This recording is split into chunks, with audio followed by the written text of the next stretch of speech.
Hello. हम एक video में मॉडर्न हिस्ट्री कंप्लीट करने का ट्राई करेंगे, है ना। मॉडर्न हिस्ट्री हिस्ट्री तो ऐसी होती है स्टोरी की तरह।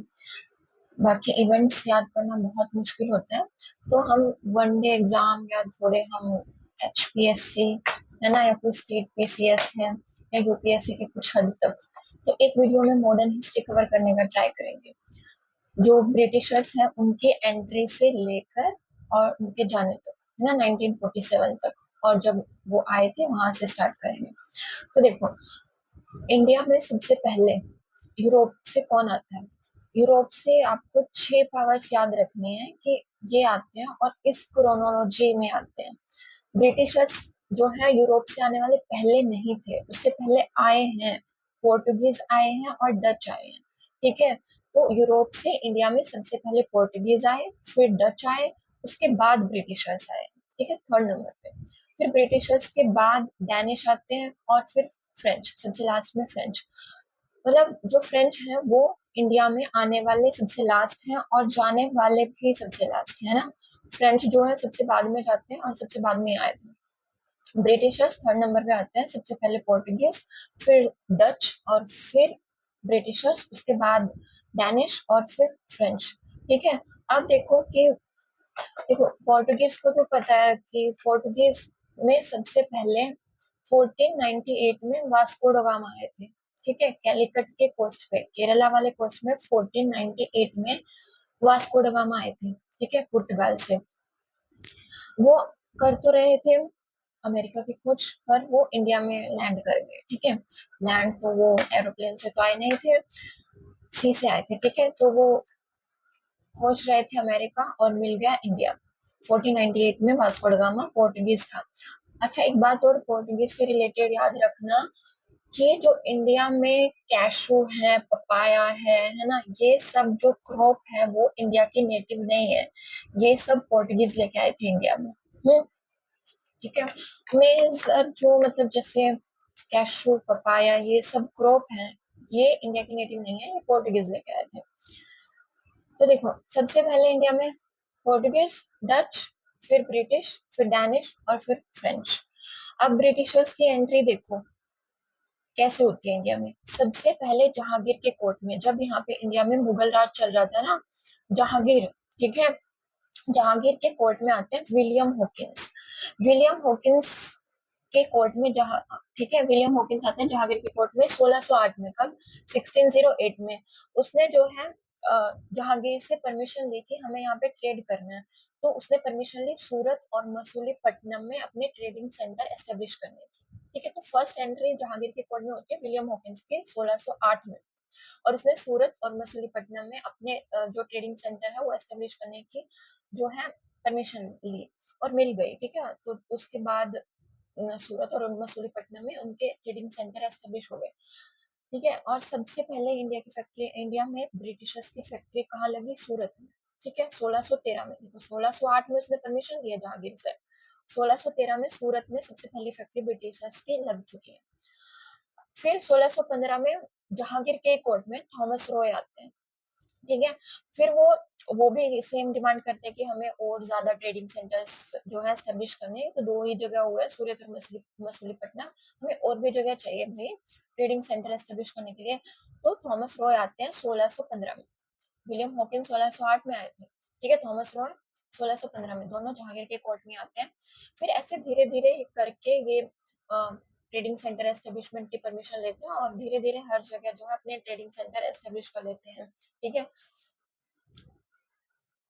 और ऐसे ही बाकी जो यूरोपियन पावर्स हैं इंडिया में, जैसे पोर्टुगीज आए हुए हैं, फ्रेंच आए हुए हैं, है ना। तो इनसे लड़के इंडिया की टेरिटरी को अपने कंट्रोल में कर रहे हैं ब्रिटिशर्स, ठीक है। तो यहाँ के नेटिव से, यहाँ के राजा लोगों से तो लड़ ही रहा है ब्रिटिशर्स, बाहर से जो पावर आई है यूरोपियन, उनसे भी लड़ रहा है। और दोनों से तो करना क्या है, दोनों से लड़के इंडिया को अपने कंट्रोल में लेना है, ठीक है। तो ऐसे ही जो है ब्रिटिशर्स फ्रेंच से लड़ाई करते हैं, ठीक है। इसे बोलते हैं कार्नेटिक वॉर, ठीक है। फर्स्ट कार्नेटिक वॉर होता है 1740 से 1746 में, ठीक है।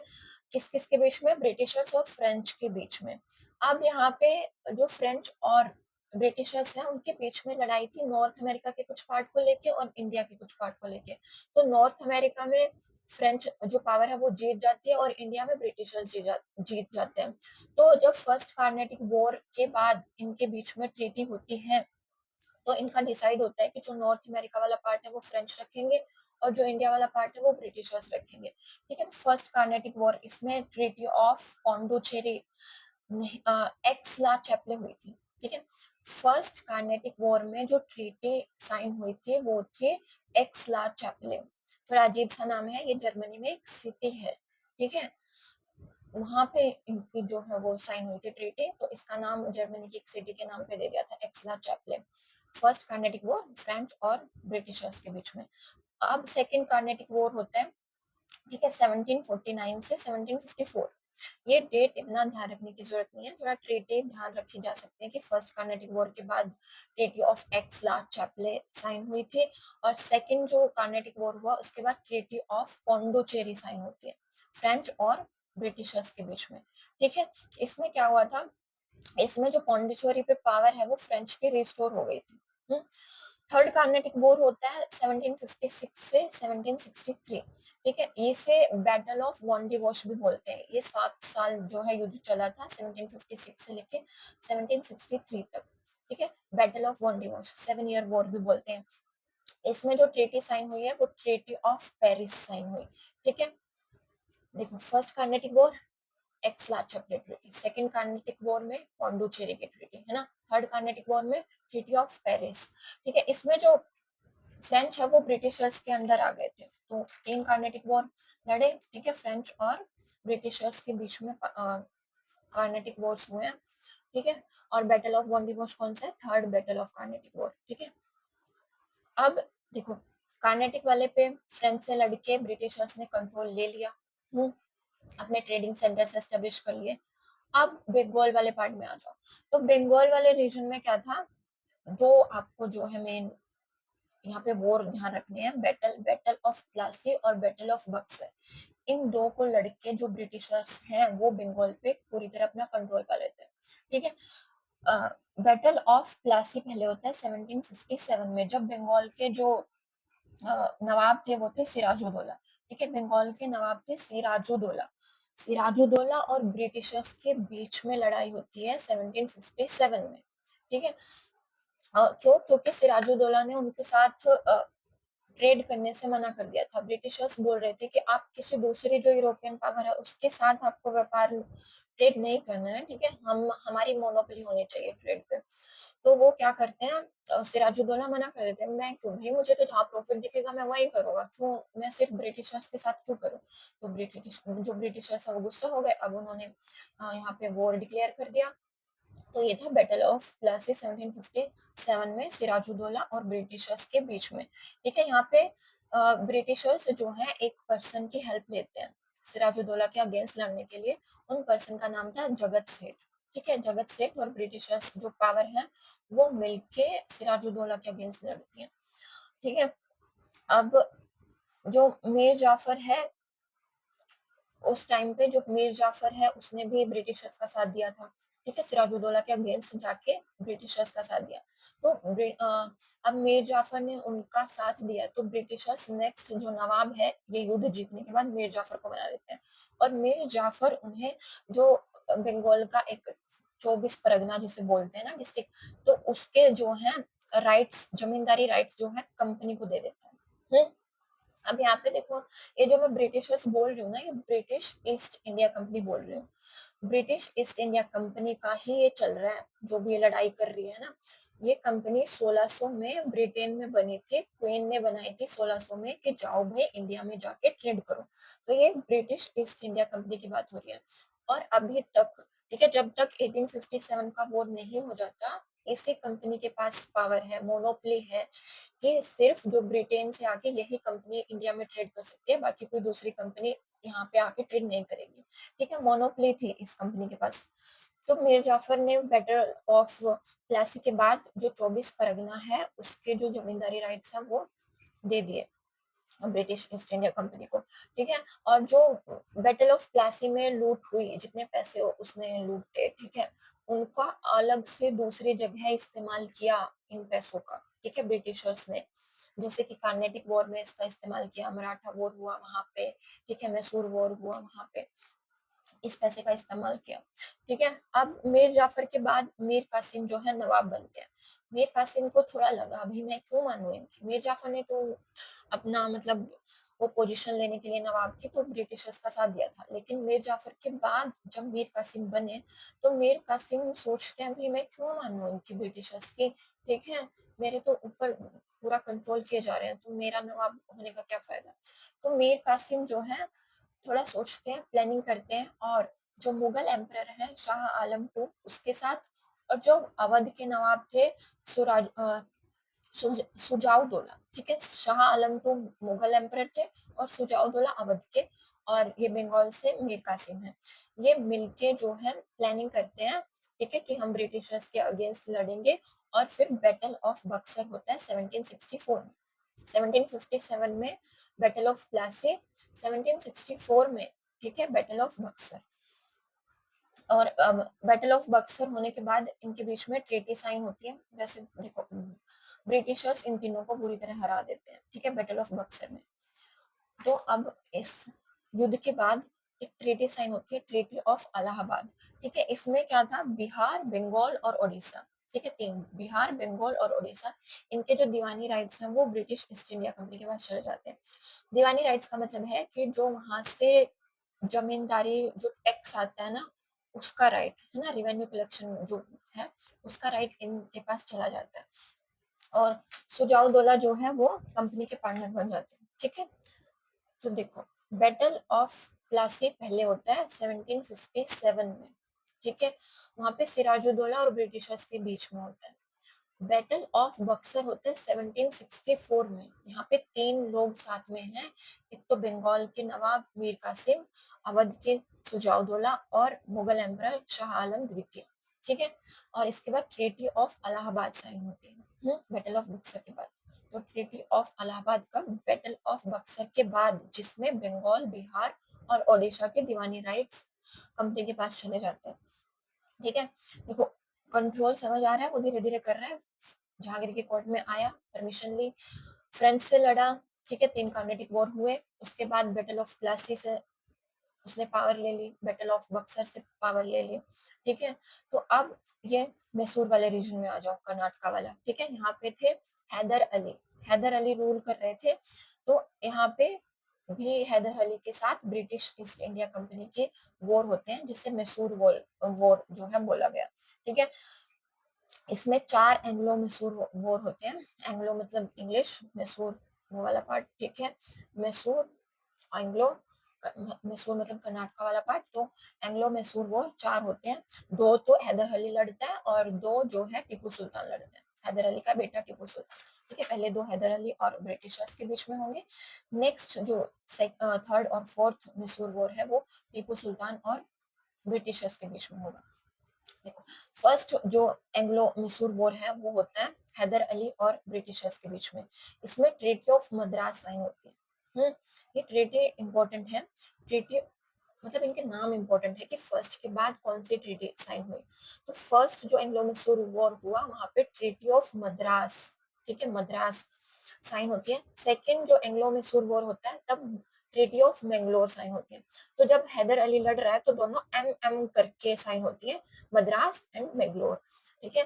थर्ड वॉर, थर्ड जो एंग्लो मैसूर वॉर है उसके बाद ट्रीटी ऑफ सेरिंगपट्टनम होती है, ठीक है, सेरिंगपट्टनम। सेरिंगपट्टनम थर्ड जो है वॉर में साइन हुई। तो यहाँ पे टीपू सुल्तान लड़ रहे थे ना कि हैदर अली, हैदर अली की मौत हो चुकी थी सेकेंड वर्ल्ड वॉर के, सेकेंड एंग्लो मैसूर वॉर के टाइम में, ठीक है। तो यहाँ पे फर्स्ट मद्रास, फिर मैंगलोर, फिर सेरिंगपट्टनम, और थर्ड, थर्ड में तो देखो टीपू सुल्तान की डेथ हो जाती है, ठीक है। फोर्थ में टीपू सुल्तान की डेथ हो जाती है और थर्ड जो है ट्रीटी ऑफ सेरिंगपट्टनम साइन होती है ना। फर्स्ट में मद्रास, सेकंड में मैंगलोर और थर्ड में सेरिंगपट्टनम, फोर्थ में टीपू सुल्तान की डेथ हो जाती है और मैसूर फिर ब्रिटिश ईस्ट इंडिया के जो है कंट्रोल में चला जाता है। अब देखो, हो गया, मैसूर पे कंट्रोल हो गया, बंगाल पे कंट्रोल हो गया, ठीक है? फ्रेंच जहाँ पे पावर थी वहाँ पे कंट्रोल हो गया। अब ऐसे ही ये मराठा रीजन में आते हैं, फिर एंग्लो मराठा वॉर होता है, ठीक है? एंग्लो मराठा वॉर चलता है 1775 से लेके 1819 तक, ठीक है? और यहाँ पे जब वॉर होने के बाद ब्रिटिश ईस्ट इंडिया कंपनी जीत जाती है, तो ट्रीटी ऑफ बेसीन, ठीक है, जिसे सब्सिडरी अलायंस भी बोलते हैं, ट्रीटी ऑफ बेसीन जो है वो होती है मराठा और ब्रिटिशर्स के बीच में। अब देखो, ये तो वॉर किए मैसूर के साथ, फ्रेंच के साथ, मराठा के साथ, है ना? और कुछ ऐसे पॉलिसीज भी साथ के साथ ब्रिटिश ईस्ट इंडिया कंपनी लेके आती रही कि वो इंडिया को कंट्रोल कर सके। उसमें से एक थी सब्सिडरी अलायंस। सब्सिडरी अलायंस ये था कि उसने जो इंडिया में उस टाइम पावर थी, छोटे छोटे जो भी पावर थी, उनको ब्रिटिशर्स ने बोला कि तुम भाई या तो सब्सिडरी अलायंस जो है वो साइन करो, वरना हम तुम्हारे अगेंस्ट वॉर डिक्लेयर कर देंगे। हम कुछ तो वॉर करके और हार के फिर सब्सिडरी अलायंस जो है वो साइन कर रहे हैं, कुछ को थोड़ा डर लग रहा है तो पहले ही सब्सिडरी अलायंस साइन कर रहे हैं, ठीक है? तो जो मराठा वॉर के बाद सब्सिडरी अलायंस जो है, ट्रीटी ऑफ बेसीन जो है वो होता है इनके बीच में। और देखो सब्सिडरी अलायंस क्या था? सब्सिडरी अलायंस 1798 में ब्रिटिशर्स लेके आए थे, लॉर्ड कॉर्नवालिस, ठीक है? ये लॉर्ड कॉर्नवालिस 1798 में सब्सिडरी अलायंस के नाम से एक पॉलिसी लेके आते हैं।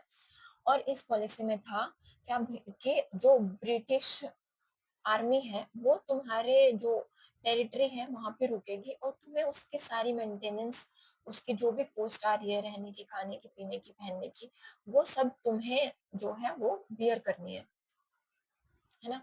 कि हम आर्मी देंगे तुम्हें और वो तुम्हारी टेरिटरी में रहेगी, उसकी सारी जो कॉस्ट होगी वो तुम बियर करोगे, ठीक है? और ये फर्स्ट कंडीशन थी। सेकंड कंडीशन थी कि जो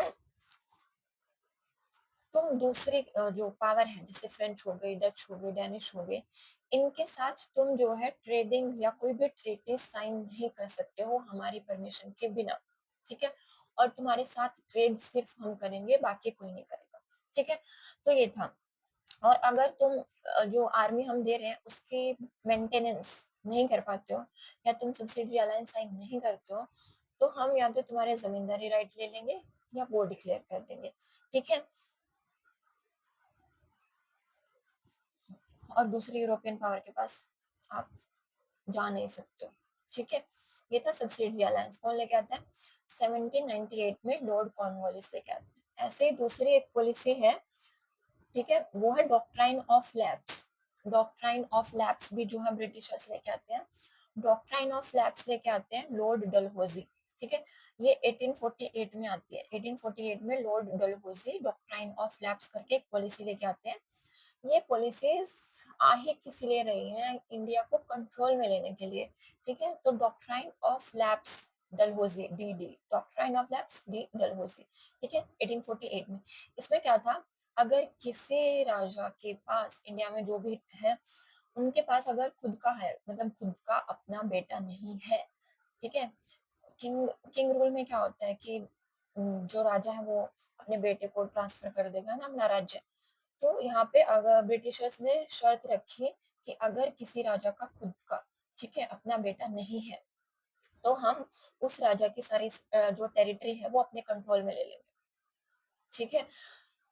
अपने कंट्रोल में ले लेंगे अगर किसी का अपना खुद का बेटा नहीं है, चाहे बेटी भी हो तो भी, ठीक है, बेटा होना चाहिए। तो यहाँ पे जैसे यही डॉक्ट्राइन ऑफ लैप्स की वजह से झांसी की जो रानी है उसका जो है ब्रिटिशर्स के साथ युद्ध हुआ था, है ना? तो इसके अंदर जो है कौन कौन सी जो स्टेट है वो डॉक्ट्राइन ऑफ लैप्स को साइन करके ब्रिटिशर्स के कंट्रोल में आती है, वो देखो। सबसे पहले साइन करती है सतारा, ठीक है? सतारा 1848 में ही डॉक्ट्राइन ऑफ लैप्स के अंडर ब्रिटिशर्स के कंट्रोल में चली जाती है। सतारा के बाद फिर संभलपुर, ठीक है, एस एस सबसे पहले सतारा, फिर संभलपुर, फिर उदयपुर, फिर झांसी, अवध सबसे बाद में जाता है। देखो, ठीक है, सतारा सबसे पहले जाता है, अवध सबसे बाद में, ठीक है? बीच में अवध से पहले झांसी जाते हैं और सतारा के बाद संबलपुर जाते हैं, ठीक है? फिर बीच में उदयपुर, ये सब, ठीक है? ये क्रोनोलॉजी आ जाती है कि सबसे पहले डॉक्ट्राइन ऑफ लैप्स के अंडर ब्रिटिशर्स के अंदर कौन गया? तो सतारा, ठीक है, संभलपुर, फिर उदयपुर, फिर झांसी, फिर नागपुर, फिर अवध, ठीक है। अवध सबसे लास्ट में। तो देख लो अब ब्रिटिशर्स युद्ध लड़ रहे हैं, ठीक है। ट्रेडिंग सेंटर जो एस्टेब्लिश करने की उन्होंने परमिशन ले ली है, मराठा से, मैसूर में, ठीक है, फ्रेंच से युद्ध लड़ लड़ के सबको अपने कंट्रोल में ले लिया है। सब्सिडरी अलायंस जो कि लॉर्ड कॉर्नवालिस लेके आते हैं 1798 में, उसके अंदर जो है साइन करवा करवा के इंडिया के पार्ट्स को अपने अंदर ले लिया। फिर डॉक्ट्राइन ऑफ लैप्स जो लॉर्ड डलहौजी लेके आते हैं, उसको साइन करवा करवा के अपने अंदर ले लिया इंडिया को, ठीक है। तो ऐसे जो है ब्रिटिश ईस्ट इंडिया कंपनी ने इंडिया पे कंट्रोल किया, ठीक है। एक नेक्स्ट जो पॉइंट है वो है लैंड रिवेन्यू सेटलमेंट का, ठीक है। लैंड रिवेन्यू का यूज करके, इन मेथड्स का यूज करके कि हम ऐसे कलेक्शन कर रहे हैं टैक्स की, इनका यूज करके भी जो ब्रिटिश ईस्ट इंडिया कंपनी है इसने इंडिया के पार्ट्स को अपने कंट्रोल में ले लिया, ठीक है।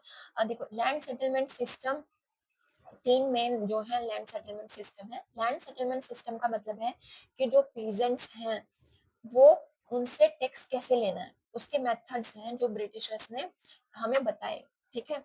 तो सबसे पहला है परमानेंट सेटलमेंट, ठीक है। परमानेंट सेटलमेंट ये लॉर्ड कॉर्नवालिस लेके आते हैं 1792 में, ठीक है।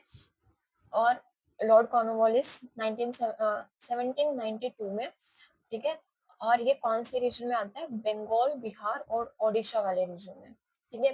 बंगाल, बिहार और ओडिशा, इस रीजन में परमानेंट सेटलमेंट सिस्टम जो है British east India company introduce करती है, ठीक है। लॉर्ड कॉर्नवालिस जो है वो इंट्रोड्यूस करते हैं। ये अप्रोक्स 19% जो है इंडिया का एरिया परमानेंट सेटलमेंट सिस्टम के अंदर आया था, 19%, ठीक है। इसमें जो भी मतलब कि प्रोडक्शन होगा जो भी, ठीक है, उसका 10/11 जो पार्ट है प्रोड्यूस का वो ब्रिटिशर्स के पास चला जाएगा।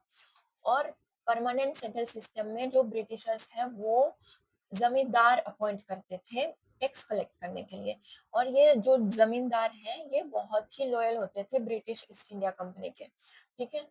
तो अगर कोई जमींदार, लॉयल तो होते थे, लेकिन अगर कोई जमींदार टाइम पे, ठीक है, वो टैक्स कलेक्ट करके ब्रिटिशर्स को नहीं दे पा रहा है तो जो जमींदारी राइट है वो चले जाते थे उस जमींदार के, ठीक है। तो इसका मतलब है कि जो जमींदारी राइट है, ठीक है, लैंड के, वो पीजेंट के पास होते नहीं थे, वो जमींदार के पास होते थे, ठीक है। तो परमानेंट जो सेटलमेंट सिस्टम है इसमें जमींदार अपॉइंट किए गए जो कि बहुत लॉयल होते थे। और अगर वो टाइम से पेमेंट नहीं करता है टैक्स की ब्रिटिशर्स को, ठीक है, तो उसकी जो जमींदारी राइट है वो चले जाएंगे। और यहाँ पे एक चीज और, यहाँ पे अगर कोई फेमाइन आ जाता है ना, फ्लड आ गई, प्रोड्यूस उस साल हो नहीं पाए अच्छे से, तो भी कोई रिलीज मतलब रिलैक्सेशन का जो प्रोविजन है वो था ही नहीं। मतलब पे तो करना ही पड़ेगा, 10/11 करना ही पड़ेगा, चाहे कितना ही बड़ा फेमाइन आ गया हो, लोग भूखे मर जाए, पर आपको परमानेंट सेटलमेंट के अंदर टैक्स जो पेमेंट है वो करनी पड़ेगी, ठीक है। कहाँ कौन से रीजन में? बंगाल, बिहार और ओडिशा लॉर्ड कॉर्नवालिस लेके आए थे 1792 में, ठीक है। एक ये था लैंड जो रिवेन्यू सेटलमेंट है उसका एक मेथड। सेकंड मेथड था रयोतवाड़ी सेटलमेंट, ठीक है।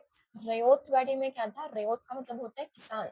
तो यहाँ पे जो ब्रिटिशर्स हैं वो सीधा डायरेक्टली किसान से जो है वो टैक्स ले रहे हैं, ठीक है। और ये कौन जो है इंट्रोड्यूस करता है? ये करते हैं Thomas Munro and Captain Read. Ryotwari, R से रयोतवाड़ी, आर से रीड, ठीक है। कैप्टन रीड और मुनरो ये दो मिलके इंट्रोड्यूस करते हैं रयोतवाड़ी सेटलमेंट को। रयोत का मतलब होता है किसान। और ये कौन से पार्ट में था? ये था जो मैसूर वाला, कर्नाटका वाला रीजन है ना, वहां पे। तो यहाँ पे ये बहुत बड़ा एरिया रयोतवाड़ी सेटलमेंट के अंदर था, 51%, है ना। पढ़ने में तो परमानेंट सेटलमेंट थोड़ा ज्यादा पढ़ते हैं और लगता है कि शायद सबसे ज्यादा एरिया परमानेंट सेटलमेंट के अंदर होगा, पर नहीं। रयोतवाड़ी सेटलमेंट के अंदर 51% जो एरिया है वो कवर था इंडिया का। परमानेंट सेटलमेंट सिर्फ सिर्फ और सिर्फ 19% कवर था, ठीक है।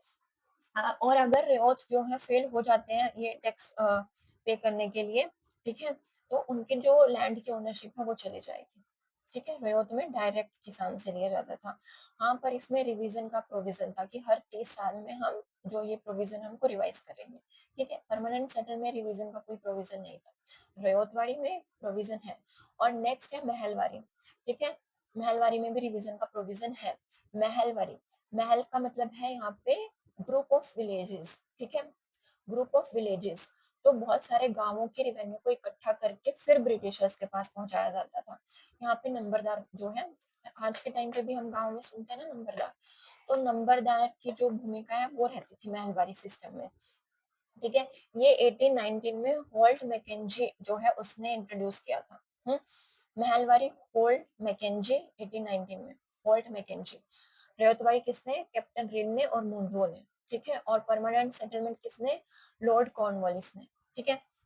महलवारी में अप्रोक्स 30% जो है इंडिया का एरिया, ठीक है, आया था, कवर किया था। और यहाँ पे महल का मतलब है ग्रुप ऑफ विलेजेस। ये इसका कौन सा पार्ट था? ये वेस्टर्न यूपी, ठीक है, वेस्टर्न यूपी में था, ठीक है। और इसमें कितना आपको टैक्स देना है? 2/3 ऑफ द प्रोड्यूस, जितनी आपकी प्रोडक्शन हो रही है उसका 2/3 जो है आप ब्रिटिशर्स को पे करोगे, ठीक है। ये थे 3 लैंड सेटलमेंट सिस्टम, परमानेंट, रेवतवाड़ी और महलवाड़ी, ठीक है। सबसे ज्यादा कौन से सेटलमेंट के अंदर एरिया कवर किया गया था? रेवतवाड़ी में, ठीक है। रिवीजन का प्रोविजन कौन से सेटलमेंट में नहीं था? परमानेंट सेटलमेंट में, ठीक है, बाकी 2 में था। और ठीक है, ये भी एक सब्सिडियरी अलायंस और डॉक्ट्राइन ऑफ लैप्स के बाद लैंड जो सेटलमेंट सिस्टम है, ये भी एक तरह से इनका वे था, एक रास्ता था इंडिया को अपने कंट्रोल में लेने का, ठीक है। ऐसे ही जो है फिर 1857 का रिवोल्ट इन्हीं कारणों से होता है, ठीक है। इतना सब हमने पढ़ लिया कि बैटल ऑफ प्लासी, बक्सर, मैसूर के साथ वॉर, कार्नेटिक वॉर है ना, मराठा के साथ वॉर, सब्सिडी लाइन डॉक्ट्राइन, फिर लैंड सेटलमेंट सिस्टम, ये सब ब्रिटिशर्स की चाल समझ के, ठीक है। नेक्स्ट देखो, ये सब जो इतना हुआ है, इनका जो एंगर है वो लोगों के मन में था कि ये तो हमें कंट्रोल में लिए जा रहे हैं और हम कुछ कर नहीं पा रहे हैं। और लैंड सेटलमेंट सिस्टम में तो हद ही पार कर देते थे ब्रिटिशर्स, ठीक है। लोग भूखे मर रहे हैं, फेमाइन आ रहे हैं, लेकिन फिर भी टैक्स देना पड़ रहा है उन्हें, ठीक है। घर पे खाने के लिए सोचो कि मतलब कि खाना नहीं है और तुम्हें ब्रिटिशर्स को टैक्स देना पड़े। तो ये गुस्सा था और 1857 का जो रिवोल्ट है वो इन्हीं कारणों से जो है होता है। वैसे तो 1857 का जो रिवोल्ट है उसका इमीडिएट रीजन मतलब बहुत सारे कारण हैं।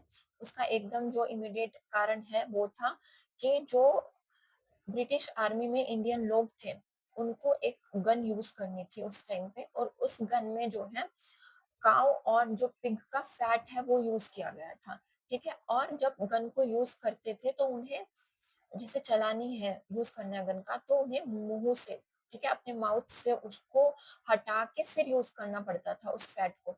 तो उन्हें जो ब्रिटिश आर्मी में इंडिया के लोग थे वो उनका ये था कि हमारा तो धर्म भ्रष्ट हो जाएगा, हम तो मांस को छूते भी नहीं है और तुम हमें अपने मुंह से गन को यूज करवा के फिर करना है ना। तो इमीडिएट रीजन तो ये था कि यहाँ पे जो आर्मी के मतलब लोग हैं वो मना कर रहे थे कि हम नहीं कर रहे हैं ये। लेकिन सिर्फ यही कारण नहीं था 1857 के रिवोल्ट का, ये इमीडिएट कारण था। बाकी जो है political cause, economic cause, social cause भी जो है वो थे 1857 के। वो कैसे थे देखो, सबसे पहले तो मिलिट्री कोज, ठीक है।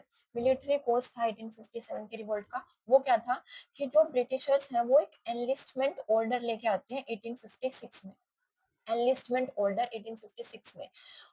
इस ऑर्डर में क्या जो है ब्रिटिशर्स ने बोला, इस ऑर्डर में उन्होंने बताया, मतलब कहा कि जो हम आर्मी के लोग हैं इंडिया के उनको हम कहीं भी मतलब कहीं भी समुद्र पार करवा के दूसरी कंट्री में लेके जा सकते हैं और तुम्हें वहां हमारे लिए काम करना होगा, ठीक है। तो किसी भी फॉरेन टेरिटरी में लेके जा सकते हैं, ठीक है, कितने भी ओशियंस और सीज पार करा के। और अब इससे क्या हुआ, जो लोग थे इंडिया के उन्हें डर था कि ये तो वहां ले जाके हमें क्रिश्चियनिटी में जो है वो ट्रांसफर करवा देंगे, है ना। तो हमें मतलब क्रिश्चियनिटी में कन्वर्ट करवा देंगे तो हमें तो नहीं जाना, ठीक है। और इस टाइम पे क्या हुआ, जो ब्रिटिशर्स हैं उन्होंने जो सिपॉइज हैं, सिपॉइज मतलब जो आर्मी के लोग हैं, आर्मी में काम करते हैं सिपाही, उनको भत्ता देना भी बंद कर दिया, ठीक है। और उस आर्मी में ही सोशल मतलब कि रेशियल डिस्क्रिमिनेशन होने लगा, गोरे और काले का भेदभाव होने लगा। ठीक है? तो ये मिलिट्री कोर्स थे कि तुम्हें कहीं भी ले जाके सीज़ फायर किसी फ़ॉरेन कंट्री में, यहाँ से डर गए कि क्रिश्चियनिटी में हमें कन्वर्ट करवा देंगे, सिपॉइज़ को भत्ता देना बंद कर दिया, ठीक है? और डिस्क्रिमिनेशन जो है, मिसट्रीट किया गया सिपॉइज़ को, ठीक है? तो ये सारे जो है मिलिट्री कॉज़ भी 1857 का रीज़न रहेंगे। दूसरा कॉज़ है इकोनॉमिक कॉज़, ठीक है? इकोनॉमिक कॉज़ की दादाभाई नौरोजी ने एक थ्योरी भी दी, ड्रेन ऑफ वेल्थ थ्योरी, कि जो ब्रिटिशर्स हैं वो इंडिया का बहुत बिल्कुल निचोड़ के पैसा लेके जा रहे हैं। ट्रेड भी वहाँ पे क्या था उस टाइम पे, ब्रिटिशर्स जो हैं वहाँ पे इंडस्ट्रियलाइजेशन स्टार्ट हो चुका था, ठीक है? यूरोप में इंडस्ट्रियलाइजेशन स्टार्ट हो चुका है। अब वहाँ से तो इंडस्ट्रियलाइजेशन में मशीनरी का यूज़ करके वो जो प्रोडक्शन है, चाहे क्लॉथ्स का हो या बाकी चीज़ें हों, उनका बहुत सस्ते में प्रोडक्शन कर पा रहे हैं और यहाँ पे आके बहुत सस्ते में बेच दे रहे हैं। तो जो यहाँ पे मैन्युफैक्चरिंग का काम कर रहे हैं इंडिया के लोग, उनका तो कॉम्पिटिशन ही नहीं रहा, है ना? बाहर से इतने सस्ते में चीज़ आ रही है, तो कोई यहाँ के बने हुए चीज़ क्यों खरीदेगा? ठीक है? एक तो ये लॉस हुआ था। दूसरा दूसरा लॉस था कि जो रॉ मटेरियल है वो यूरोप वाले, उनके पास इंडस्ट्रियलाइजेशन था, मशीनरी थी, फैक्ट्रीज थी, लेकिन रॉ मटेरियल नहीं था। ठीक है? वो रॉ मटेरियल इंडिया से लेके जाते थे और बहुत सस्ते दामों पे लेके जाते थे। यहाँ से रॉ मटेरियल बहुत सस्ते दामों पे लेके जा रहे हैं, वहाँ पे उनका प्रोडक्शन मैन्युफैक्चरिंग कर रहे हैं, वापस आके बहुत महँगे दामों में बेच रहे हैं, है ना? तो ये था इकोनॉमिक कॉज़, ठीक है? और दूसरा लैंड सेटलमेंट हमने जो किया 3 सिस्टम, वो 3 सिस्टम, ठीक है? उसमें भी सारा पैसा टैक्स रेवेन्यू के लैंड रेवेन्यू चला गया उनके पास, ठीक है? Military cause, economic cause. तीसरा है सोशल कॉज़। सोशल कॉज़ में क्या था? लोग डर गए। क्यों डर गए? क्योंकि ब्रिटिशर्स ने जो सोशल एविल्स थे ना इंडिया में, जैसे कि सती प्रथा चली आ रही थी, तो राजा राममोहन रॉय ने थोड़े एफर्ट्स करके ब्रिटिशर्स की हेल्प लेके, उस टाइम पे विलियम बेंटिक थे, ठीक है? तो विलियम बेंटिक ने सती प्रथा के अगेंस्ट एक एक्ट पास किया 1829 में, ठीक है? कि भई सती प्रथा नहीं होगी और ये सही नहीं है। सती प्रथा में क्या होता था कि जिस जिस भी औरत का हस्बैंड मर जाता था, तो वो उसके चिता में उस औरत को भी जलना पड़ता था, ये थी सती प्रथा। ये तो ब्रिटिशर्स ने अच्छा काम किया, बहुत सही किया, ठीक है? लेकिन उस टाइम पे लोगों की सोच के अकॉर्डिंग तो ये उन्हें गलत ही लग रहा था कि ये तो हमारे जो कस्टम है, ठीक है, रीति-रिवाज जो है, हमारी वैल्यूज़ हैं, उसमें इंटरफेयर कर रहा है। तो ये सोशल कॉज़ भी एक रीज़न बना। वैसे तो विडो रीमैरिज जो एक्ट है, वो भी पास किया ब्रिटिशर्स ने, ठीक है? ये अच्छे काम थे, पर उस टाइम सोच के अकॉर्डिंग इन्हें लग रहा था कि ये तो हमारे रिलिजन में, हमारे कस्टम्स में, ठीक है, इंटरफेयर कर रहे हैं। तो ठीक है, और इन्हें ये भी डर था कि ये हिंदू मुस्लिम को क्रिश्चियनिटी में कन्वर्ट करवा देंगे, ठीक है? तो ये social cause, economic cause, military cause, ये भी रीजन थे 1857 के रिवोल्ट के। और पॉलिटिकल कॉज तो है ही। पॉलिटिकल कॉज में इसने doctrine of lapse, subsidiary alliance, ये सब का यूज करके अपने कंट्रोल में ले लिया इंडिया को, है ना? तो ये 1857 के रिवोल्ट के क्या क्या थे? इमीडिएट रीजन तो पता है कि गन में फैट का यूज हो रहा था, है ना? मांस का यूज हो रहा था, जो आर्मी वाले लोगों ने, इंडिया के जो लोग थे, उन्होंने मना कर दिया कि हम नहीं करेंगे यूज, ठीक है? और फिर मिलिट्री कोर्स थे, भत्ता देना बंद कर दिया, उनको बाहर कहीं भी लेके जा सकते हैं, जिससे डर था कि क्रिश्चियनिटी में कन्वर्ट करवा लेंगे, ठीक है? सोशल कॉज की, भाई तुम तो सती प्रथा, विडो मैरिज एक्ट पास करवा दिया, ये सब करवा दिया, ठीक है? सती प्रथा एक्ट 1829 में साइन हुआ था, विडो रीमैरिज एक्ट 1856 में साइन हुआ था, ठीक है? Window remarriage act Ishwar Chandra Vidyasagar की हेल्प से पास होता है, और 1829 में जो सती प्रथा है वो राजा राममोहन रॉय की हेल्प से जो है पास होता है, ठीक है? तो यहाँ पे इकोनॉमिक कॉज भी है 1857 रिवोल्ट के। अब देखो 1857 रिवोल्ट में होता क्या है, यहाँ पे अलग-अलग जो आर्मी की यूनिट थी, है ना? तो बैरमपुर बंगाल में एक 19th जो नेटिव है बंगाल में, उसने जो है ऐसे गन्स को यूज करने से मना कर दिया कि मैं नहीं कर रहा हूँ, ठीक है? फिर मार्च 1857 में बराकपुर में सेम, ठीक है, जैसे फौज ने मना कर दिया कि हम यूज नहीं करेंगे। फिर 23 अप्रैल में, ठीक है, मेरठ में जो नेटिव कैवेलरी है उसे कोर्ट मार्शल दे दिया, ठीक है, जिसमें कि 10 साल की जो जेल है वो दे दी, ठीक है, सिपोइस को। और यहीं पे जो मंगल पांडे हैं उनकी डेथ हो जाती है ना? तो उसके बाद जो एंगर है वो और ज़्यादा बढ़ जाता है लोगों में, ठीक है? एक चीज़ यहाँ पे 1857 के रिवोल्ट में वन डे एग्ज़ाम में याद करने की ये है कि कौन-सी जगह से कौन लीडर था, ठीक है? तो देखो, दिल्ली में जो है भगत खान, बरेली के भगत खान लीडर थे, ठीक है? दिल्ली में भगत खान और बरेली में कौन थे? खान बहादुर। दिल्ली में भगत खान थे, बरेली में खान बहादुर थे, ठीक है? लखनऊ थोड़ा वो लगता है ना, महल होंगे लखनऊ में, है ना? लखनवी नवाब, तो यहाँ पे हजरत महल थी। लखनऊ में हजरत महल, कानपुर में नाना साहिब थे, ठीक है? और बिहार में कुंवर सिंह थे। कौन थे बिहार में? कुंवर सिंह, ठीक है? और फैजाबाद में मौलवी अहमदुल्ला और झांसी में झांसी की रानी थी, ठीक है? दिल्ली में भगत खान थे, ठीक है? बिहार में कुंवर सिंह थे, ठीक है? और कानपुर में नाना साहिब और लखनऊ में महल, हजरत महल, ठीक है? और बरेली में खान बहादुर, ठीक है? ये 1857 का रिवोल्ट था। ये 1857 का रिवोल्ट वैसे तो सक्सेसफुल नहीं हुआ, पर इसे फर्स्ट वॉर ऑफ इंडिपेंडेंस बोलते हैं। 1857 के रिवोल्ट को ही फर्स्ट वॉर ऑफ इंडिपेंडेंस बोलते हैं, क्योंकि ब्रिटिशर्स के आने के बाद इतने बड़े लेवल पे जो उनके अगेंस्ट खड़े हुए थे लोग, वो फर्स्ट टाइम हुए थे, तो इसे फर्स्ट वॉर ऑफ इंडिपेंडेंस भी बोलते हैं, ठीक है? और ये फेल हो गया था। फेल क्यों हुआ? क्योंकि लीडरशिप नहीं थी कोई भी। कोई ऐसा लीडर नहीं था जो लीड कर सके रिवोल्ट को। कहीं पे कुछ हो रहा है, ठीक है? नॉर्थ में कुछ हो रहा है, साउथ में कुछ हो रहा है, ईस्ट में कुछ, वेस्ट में कुछ, तो कोई लीडरशिप ही नहीं थी। वैसे हाँ, एक फेल होने का कारण ये भी है, एक तो लीडर नहीं था, दूसरा कि ये साउथ में तो पहुंचा ही नहीं, ठीक है? साउथ में पहुंचा ही नहीं 1857 का रिवोल्ट, ये नॉर्थ जो इंडिया है उसी में सिमट के रह गया, ठीक है? तो अगर क्वेश्चन ये भी आ जाए कि कौन से पार्ट में नहीं होते, तो साउथ का कोई भी जगह दी हो तो वो टिक कर सकते हो कि साउथ में तो गया ही नहीं ये 1857 का रिवोल्ट, ठीक है? लेकिन और इनके पास 1857 रिवोल्ट जब हो रहा था, तब इनके पास कोई अच्छे मतलब हथियार भी नहीं थे, ठीक है? कोई वेपन भी नहीं था यूज़ करने के लिए, ठीक है? और यहाँ पे जो फ्रेंच है ना, उनके साइड थोड़ी ज़्यादा झुकाव था इंडियंस का, ठीक है? क्योंकि ब्रिटिशर्स तो उनका अपने कंट्रोल में ले रहे हैं, तो फ्रेंच मतलब फ्रेंच की साइड थोड़ा ज़्यादा झुकाव था।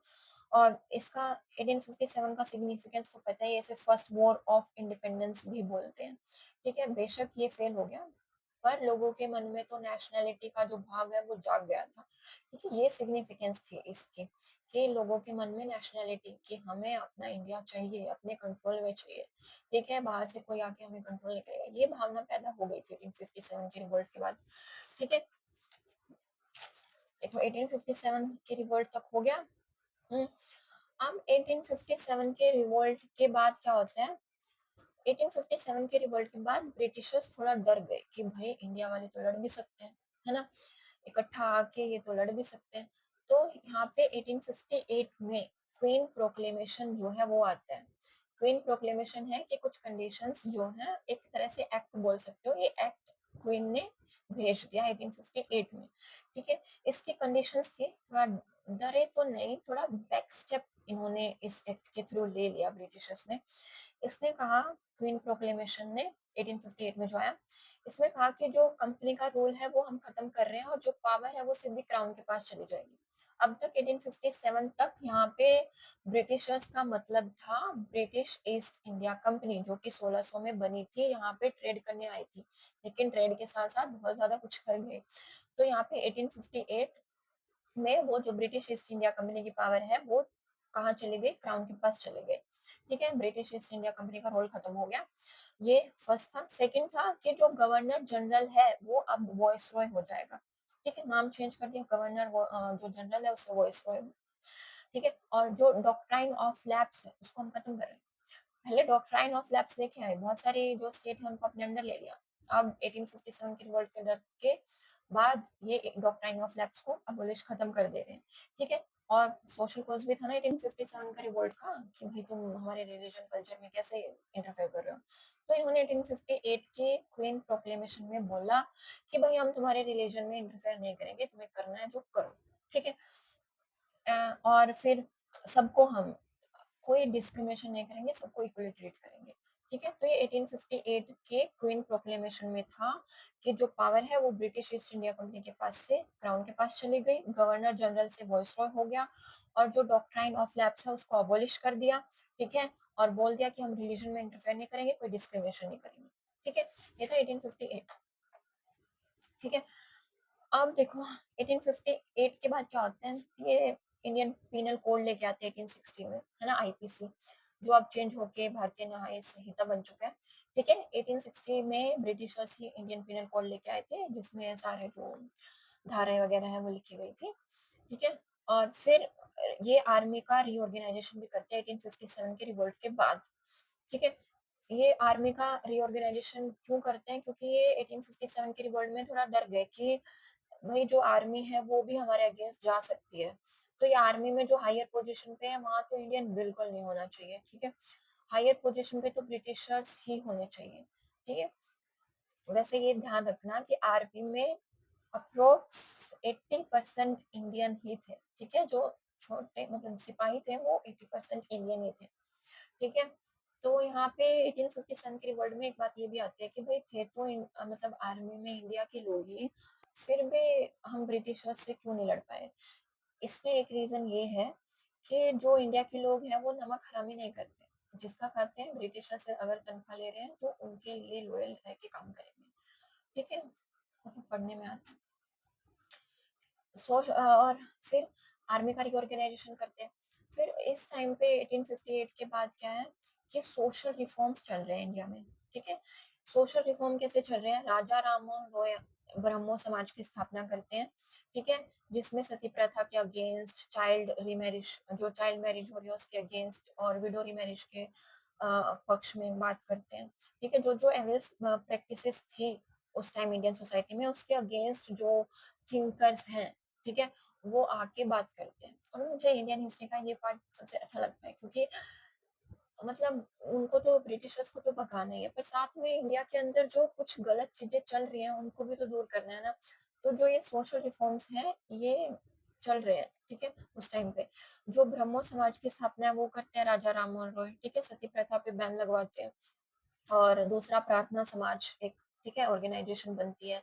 आत्माराम जो पांडुरंग है वो प्रार्थना समाज की एस्टेब्लिशमेंट करते हैं, ठीक है? और आर्य समाज बनता है, ठीक है? दयानंद सरस्वती आर्य समाज की स्थापना करते हैं, ठीक है? जो डीएवी आज के टाइम पे ये डीएवी स्कूल है ना हर डिस्ट्रिक्ट में है, तो ये जो दयानंद सरस्वती है उन्होंने ही आर्य समाज के अंदर इनकी एस्टेब्लिशमेंट करवाई थी, ठीक है? तो ऐसे बहुत सारी ऑर्गेनाइजेशन बनती हैं, ठीक है? तो ये इम्पोर्टेंट है कि कौन सी ऑर्गेनाइजेशन किसने बनाई। ब्रह्मो समाज राजा राममोहन रॉय ने, ठीक है? और प्रार्थना समाज आत्माराम पांडुरंग और आर्य समाज दयानंद सरस्वती, ठीक है? अब देखो 1857 का रिवोल्ट हो गया, 1858 में प्रोक्लेमेशन आ गया, सोशल रिफॉर्म चल रहे हैं, कुछ हद तक हो रहे हैं, चल रहे हैं, ठीक है? अब लगता है कि जो लीडरशिप 1857 के रिवॉल्ट में नहीं थी, वो लीडरशिप अगर हो इंडिया में तो हम ब्रिटिशर्स को भगा सकते हैं और जीत सकते हैं।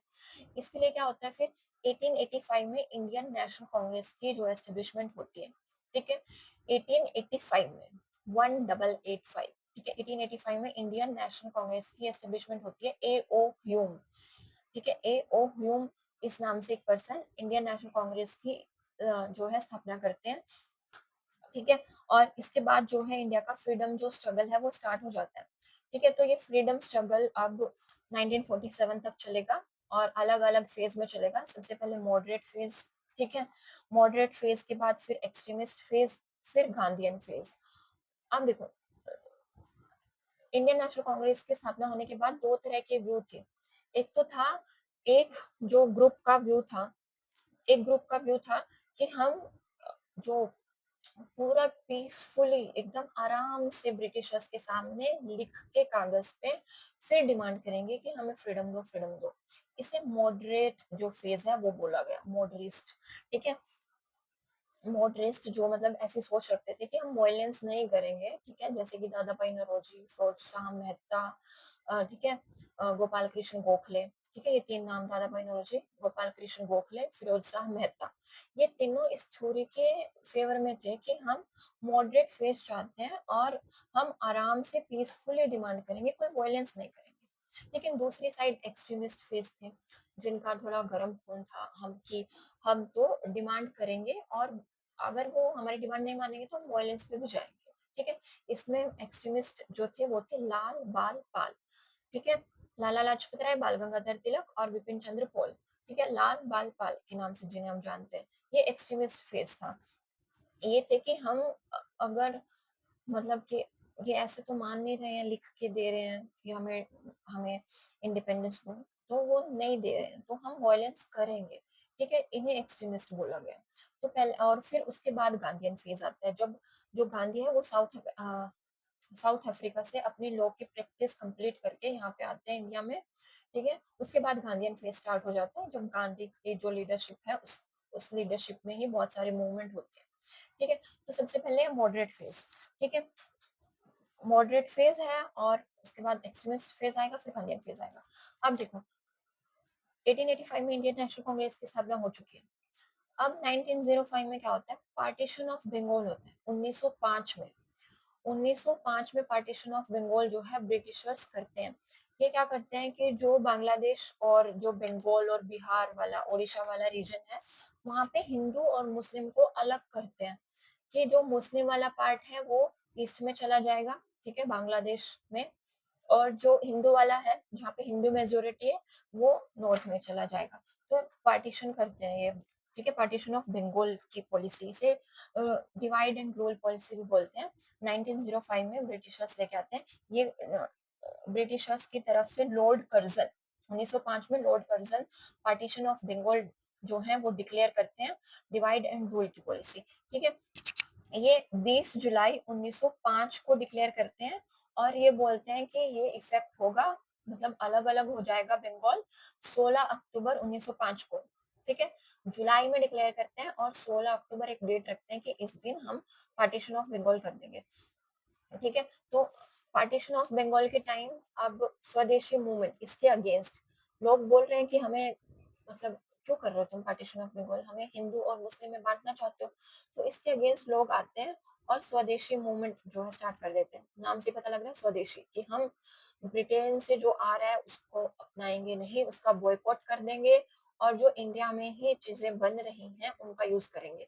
इसी टाइम पे खादी का कॉन्सेप्ट भी आया कि इंडिया में हम जो खादी है उसके कपड़े यूज करेंगे, जो बाहर से आ रहे हैं कपड़े वो यूज नहीं करेंगे। ठीक है, तो पार्टीशन ऑफ बंगाल के अगेंस्ट स्वदेशी मूवमेंट या बॉयकॉट मूवमेंट जो है इंडिया वाले चलाते हैं। ठीक है, और जो 16 अक्टूबर को इन्होंने बोला था कि 16 अक्टूबर को हम बंगाल का पार्टीशन कर देंगे, उसी दिन जो रविंद्रनाथ टैगोर है वो बोलते हैं कि इसी दिन हम एक दूसरे को राखी बांधेंगे। ठीक है, और रक्षाबंधन मनाएंगे हिंदू और मुस्लिम मिलकर।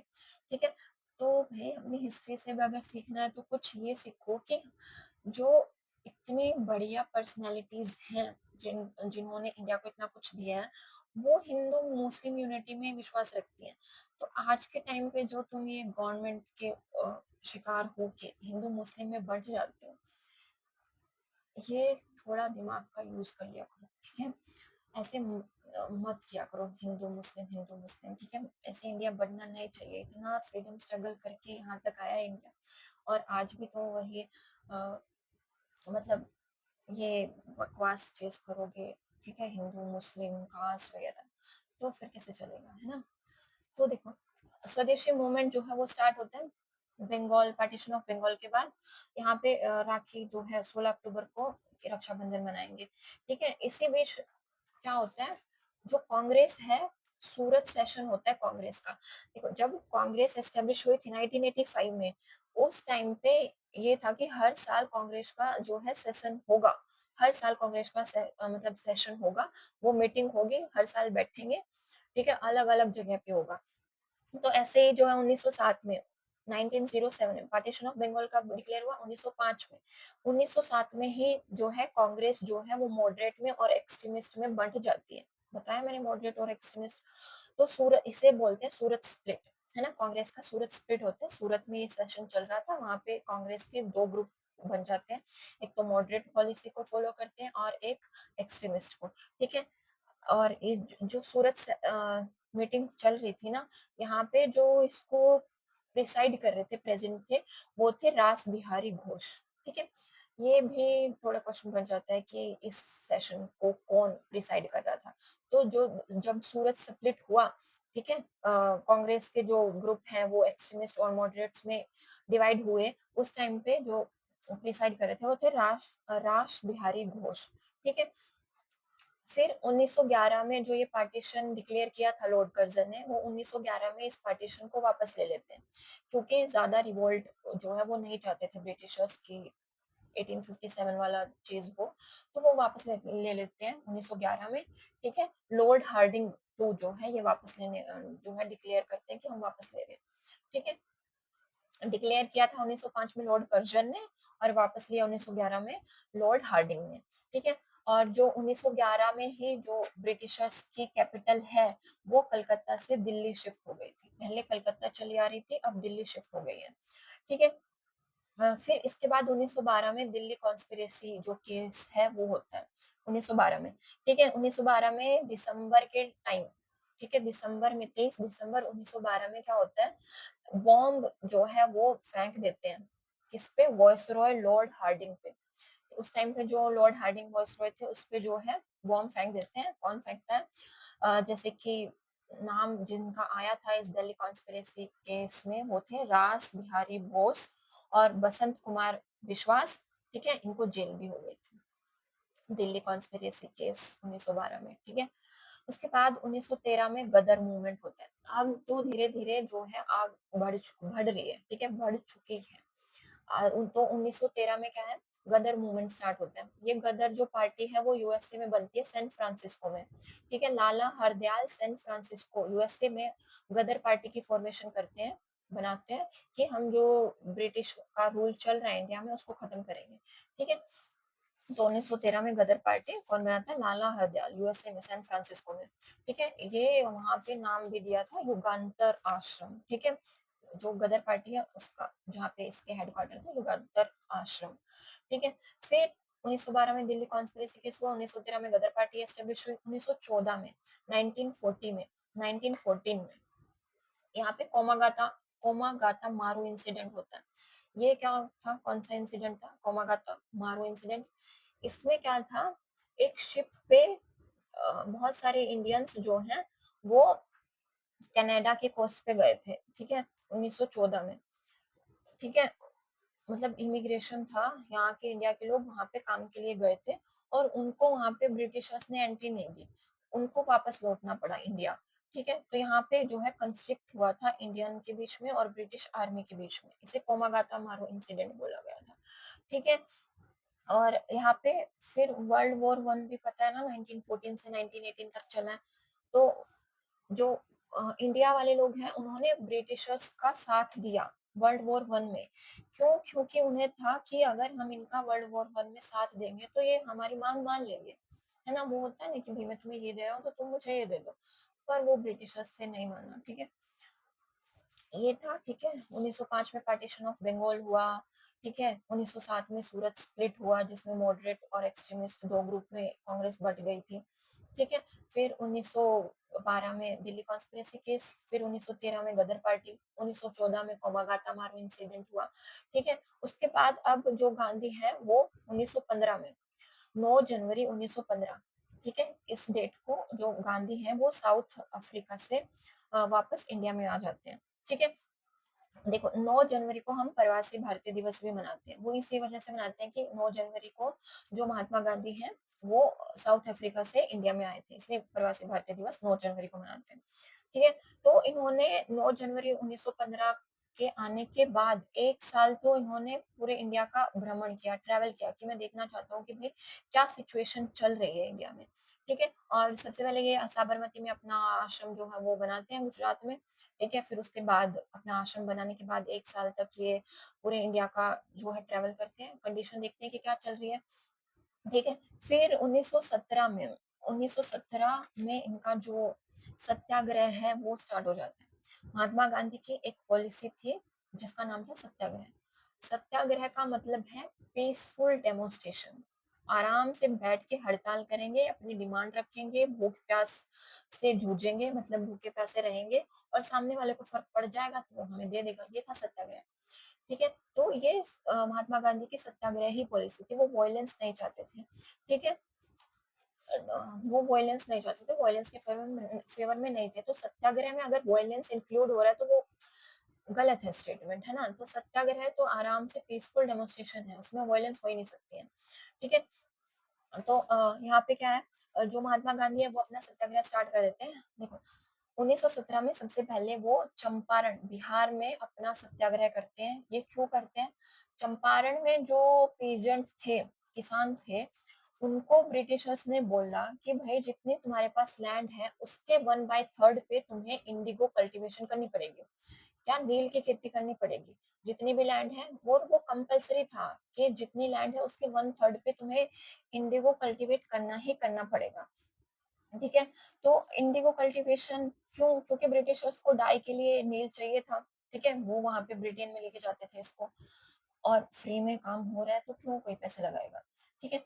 तो और पेशेंट क्यों नहीं करना चाहते थे? क्योंकि जो नील की खेती है उसमें वो लैंड की सारी फर्टिलिटी चूस लेती है ना? फर्टाइल नहीं छोड़ती है फिर लैंड को, आप नेक्स्ट ईयर कुछ कर ही नहीं पाओगे उस लैंड पे, ठीक है?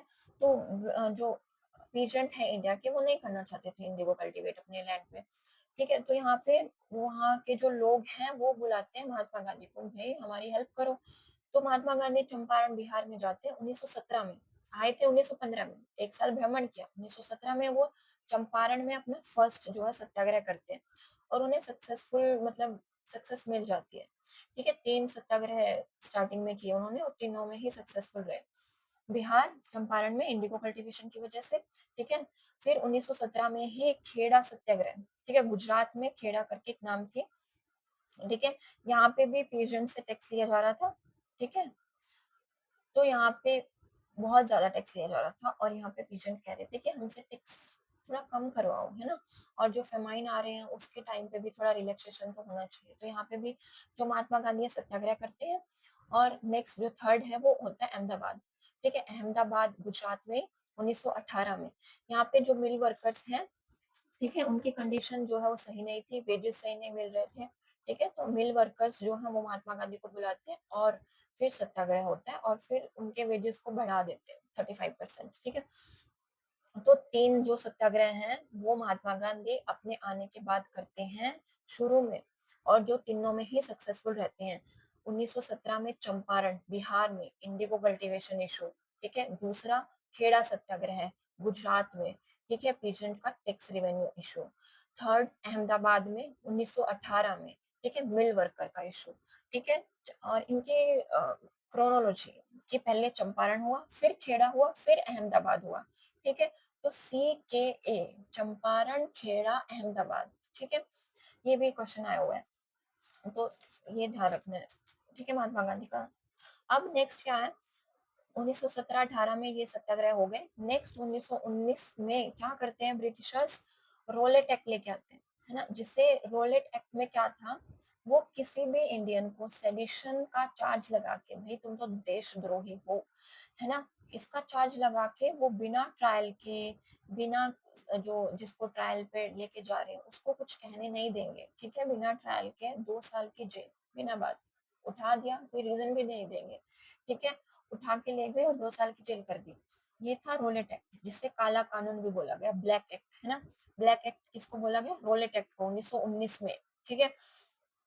इसमें क्या था कि जो सेडिशन और टेररिज्म है उसका मतलब कि रीजन देके वारंट इशू करके, मतलब वारंट तो इशू करना ही नहीं था, यही तो ब्लैक एक्ट था, वारंट इशू नहीं करते थे, सीधा उठा के ले जाते थे, ठीक है? और 2 साल तक की जेल, ठीक है? अब इस रोलेट एक्ट के अगेंस्ट जो है फिर से सत्याग्रह होता है, जिसे रोलेट एक्ट सत्याग्रह बोला गया, रोलेट सत्याग्रह, ठीक है? ये रोलेट सत्याग्रह पूरा ऑल इंडिया कैंपेन था, ठीक है? चंपारण और जो खेड़ा और अहमदाबाद हुआ वो तो उसी जगह पे हुए, है ना? लेकिन रोलेट जो सत्याग्रह वो पूरे इंडिया में हुआ, ठीक है? और इसके बाद रोलेट सत्याग्रह के बाद क्या हुआ, यहाँ पे लोग भड़के हुए थे, ठीक है? और प्लानिंग कर रहे थे ब्रिटिशर्स के अगेंस्ट।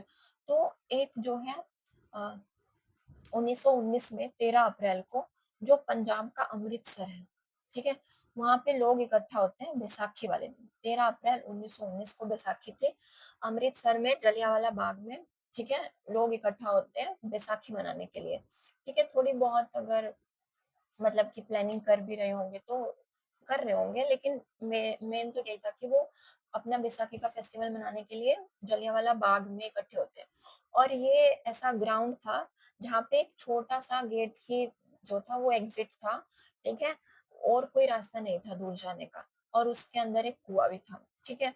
तो यहाँ पे लोग हैं और अच्छे से अपना फेस्टिवल सेलिब्रेट कर रहे हैं। लेकिन जो फिर ब्रिटिशर्स हैं अपनी आर्मी के लोग लेके इस ग्राउंड में एंटर करते हैं और दरवाजा बंद कर देते हैं और 10 मिनट गोलियां बरसाते हैं उन लोगों पे, ठीक है? ब्रिटिशर्स को लग रहा था कि ये हमारे खिलाफ कॉन्स्पिरेसी कर रहे हैं, ठीक है? तो ये गोलियां चलाते हैं 10 मिनट में और लगभग 1600 के आसपास लोग मारे जाते हैं। ब्रिटिशर्स का जो रिकॉर्ड है वो तो बहुत कम 400-500 लोग दिखाते हैं कि 400-500 की डेथ हुई, लेकिन रियल में अगर रियल जो फैक्ट है वो थे 1600 के आसपास डेथ होती है। लोगों को भागने के लिए जगह नहीं मिली, ठीक है? और भाग के भी जो थे वो कुएँ में गिर रहे थे और कुएँ में फिर उनकी डेथ हो जा रही थी, ठीक है? तो जलियांवाला बाग मैसेकर जिसको बोला गया 13 अप्रैल 1919 में, ठीक है? 13 अप्रैल 1919 में। अब इसके बाद जलियांवाला बाग तो बहुत बड़ा इंसिडेंट हुआ। इसके बाद फिर महात्मा गांधी जो है लॉन्च करते हैं नॉन कोऑपरेशन मूवमेंट। ठीक है, अब थोड़े बड़े-बड़े मूवमेंट हैं जो ऑल इंडिया में काम करेंगे। ठीक है, non cooperation movement.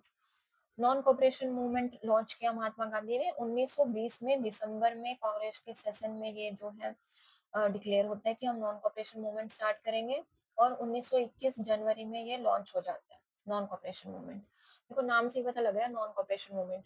Non cooperation movement का मतलब है हम कोऑपरेट नहीं करेंगे ब्रिटेन के साथ, ब्रिटिशर्स जो हैं इंडिया में उनके साथ हम कोऑपरेट करेंगे ही नहीं, ठीक है? कुछ भी हो हम कोऑपरेट नहीं करेंगे। तो इसमें क्या था, क्या किया इस मूवमेंट में इसने जो स्कूल कॉलेज है ना? ब्रिटिशर्स जो स्कूल कॉलेज हैं, कोर्ट है, लेजिस्लेटिव काउंसिल है, वहाँ जो भी इंडिया के मेंबर्स थे, कोई टीचर्स थे, स्टूडेंट्स थे, सबने ब्रिटिशर्स का बॉयकॉट कर दिया। ब्रिटिशर्स स्कूल है, वहाँ नहीं जाएँगे, टीचर्स पढ़ाने नहीं जाएँगे, कोर्ट में लॉयर प्रैक्टिस करने नहीं जाएँगे, है ना? और जो टाइटल दिए थे ब्रिटिशर्स ने, जैसे टाइटल अपने नाम के आगे जैसे गांधी के आगे महात्मा लगाया, है ना? तो ऐसे जो टाइटल्स थे उनको सरेंडर वापस दे दिया और जो स्वदेशी है उसको प्रमोट किया कि बाहर से जो कुछ भी आ रहा है हम वही स्वदेशी भी पार्ट ही लगा लो एक तरह से नॉन कॉपरेशन का कि बॉयकॉट कर रहे हैं हम बाहर की चीजें, सिर्फ स्वदेशी अपनाएंगे, ठीक है? और मास पार्टिसिपेशन बहुत मतलब इंडिया में पूरे लेवल पे नॉर्थ से साउथ ईस्ट नॉर्थ ठीक है वेस्ट चारों दिशाओं में नॉन कॉपरेशन मूवमेंट फैला और हिंदू मुस्लिम यूनिटी बिल्कुल थी इसमें नॉन कॉपरेशन मूवमेंट में। क्यों थी नॉन कॉपरेशन मूवमेंट? सिर्फ खाली नॉन कॉपरेशन मूवमेंट नहीं था, इसके साथ दूसरा एक मूवमेंट भी जुड़ा हुआ था, वो था खिलाफत मूवमेंट। जब वर्ल्ड वॉर वन जो है 1918 में खत्म हो गया तो वहां पे जो ओटोमन एम्पायर था वो खत्म करके वहां पे जो खलीफा था टर्की में, ठीक है, जो मुस्लिम लोगों का लीडर एक तरह से मसीहा खलीफा खलीफ, ठीक है, उसका जो है ब्रिटिशर्स हमने अंडर ले लेते हैं। लोगों को वहां पे मुस्लिम जो पॉपुलेशन है उसको डर था कि भाई हमारा मसीहा नहीं बचेगा, तो वहां पे मुस्लिम जो लोग हैं वो अपने खलीफा को बचाने के लिए मूवमेंट कर रहे हैं। यहाँ पे महात्मा गांधी का थोड़ा वो दिमाग की बत्ती जली, उन्होंने सोचा भाई हिंदू मुस्लिम यूनिटी को लाने के लिए कि मुस्लिम भी हमारे नॉन कॉपरेशन मूवमेंट में आ जाएं, तो उन्होंने खिलाफत को उसके साथ जोड़ दिया कि हम खिलाफत में तुम्हारा साथ देंगे, तुम यहाँ नॉन कॉपरेशन में आ जाओ, दोनों को एक मूवमेंट बना दिया, है ना? तो नॉन कॉपरेशन मूवमेंट में हिंदू मुस्लिम यूनिटी थी, ठीक है? और फिर क्या होता है, नॉन कॉपरेशन मूवमेंट चल रहा है, ठीक है? और फिर क्या होता है 1922 में यूपी में एक जगह है चोरी चोरा करके, एक पुलिस स्टेशन था 1922 में चोरी चोरा पुलिस स्टेशन में जो वॉयलेंस है वो हो जाती है, जो इंडिया के कुछ मतलब जो वॉयलेंस करना चाहते थे, मतलब उन्हें थोड़ा डिमांड में थोड़ा तत्पर कह लो कि हमें जल्दी चाहिए है ना इंडिपेंडेंस, तो वो क्या करते हैं पुलिस स्टेशन में आग लगा देते हैं और ब्रिटिशर्स के जो वहाँ पे पुलिस ऑफिसर थे उनको मतलब वो आग में झुलस जाते हैं। तो यहाँ पे जो ब्रिटिशर्स हैं वो मतलब कि फिर गुस्सा गए और 1922 में फिर महात्मा गांधी को नॉन कॉपरेशन मूवमेंट जो है अपना वापस बुलाना पड़ा। ठीक है कि हम वापस ले रहे हैं, हम 1922 में अब नॉन कॉपरेशन मूवमेंट खत्म कर दो। क्यों? क्योंकि महात्मा गांधी का एक ही था, सत्याग्रह करेंगे, पीसफुली करेंगे, ये वायलेंस नहीं आएगा मेरे सत्याग्रह में, इसलिए उन्होंने वापस ले लिया। ठीक है। फिर 1923 में क्या है, कांग्रेस का स्प्लिट होता है फिर से। अब यहाँ पे मॉडरेट और एक्सट्रीमिस्ट के बीच में नहीं बढ़ता है, यहाँ पे बढ़ता है प्रो चेंजर और नो चेंजर के बीच में कांग्रेस जो है 1923। ठीक है, 1923 में कांग्रेस में फिर से स्प्लिट होता है। एक ग्रुप बनता है प्रो चेंजर्स का, दूसरा बनता है नो चेंजर्स का। ठीक है, प्रो चेंजर्स में थे जो ये कह रहे थे कि हम जो ब्रिटिश लेजिस्लेटिव काउंसिल है इलेक्शन लड़के उसमें एंटर करेंगे, फिर अपनी डिमांड रखेंगे। ये थे प्रो चेंजर के, वहां पे एंटर करेंगे फिर अपनी डिमांड रखेंगे। यहाँ पे थे मोतीलाल नेहरू और सी आर दास, ये दो नाम, इन्होंने अपनी पार्टी भी बनाई स्वराज पार्टी।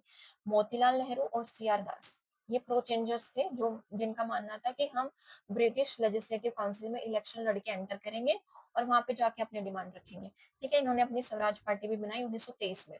दूसरी तरफ थे नो चेंजर्स, जैसे कि राजेंद्र प्रसाद और वल्लभ भाई पटेल। ये इनका मानना था कि हम लेजिस्लेटिव काउंसिल में एंटर नहीं करना चाहिए, पीसफुली अपनी डिमांड रख लेते हैं। ठीक है, तो प्रो चेंजर्स और नो चेंजर्स में जो है ये डिवाइड हो जाती है कांग्रेस 1923 में। स्वराज पार्टी किसके? मोतीलाल नेहरू की और सी आर दास की।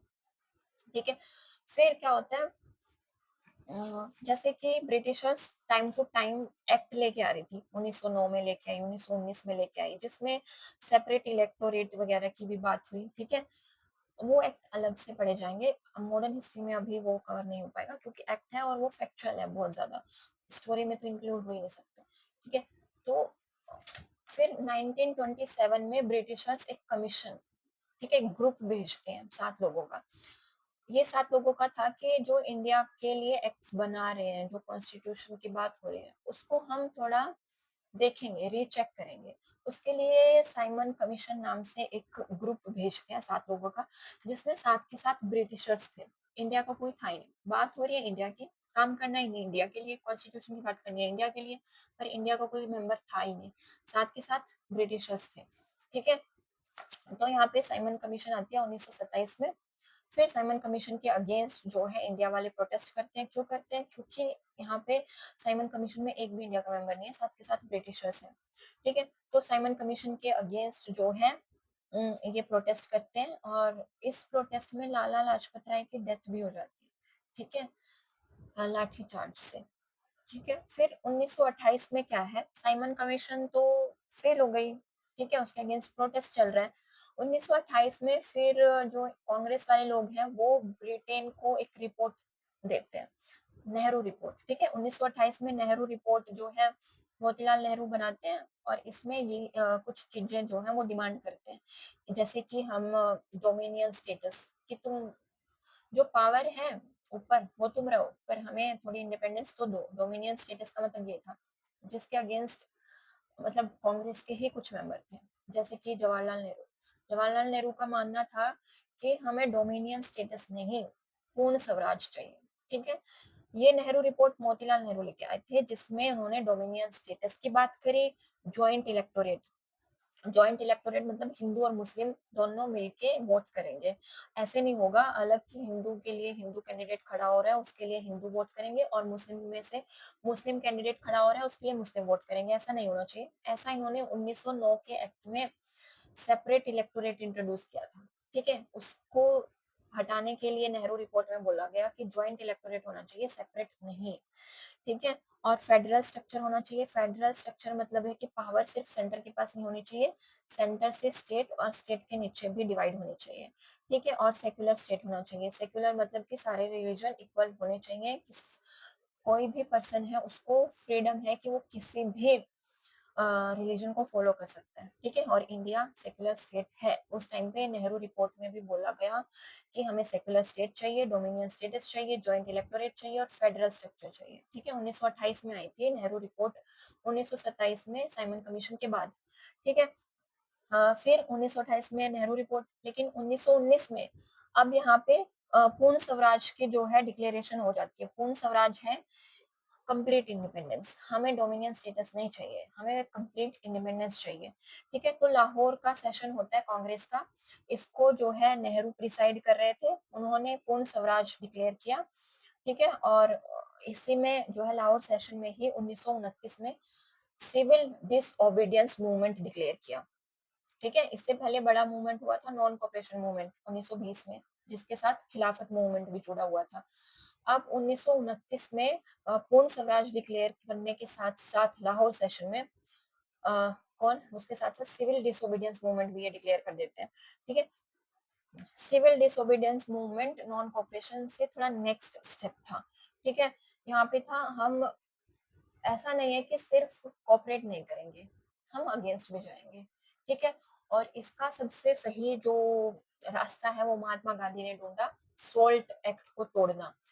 उस टाइम पे ठीक है ब्रिटिशर्स के पास राइट था सोल्ट बनाने का, कि कोई भी इंडियन जो है वो सोल्ट नहीं बना सकता था, सिर्फ ब्रिटिशर्स ही बना सकते थे सोल्ट।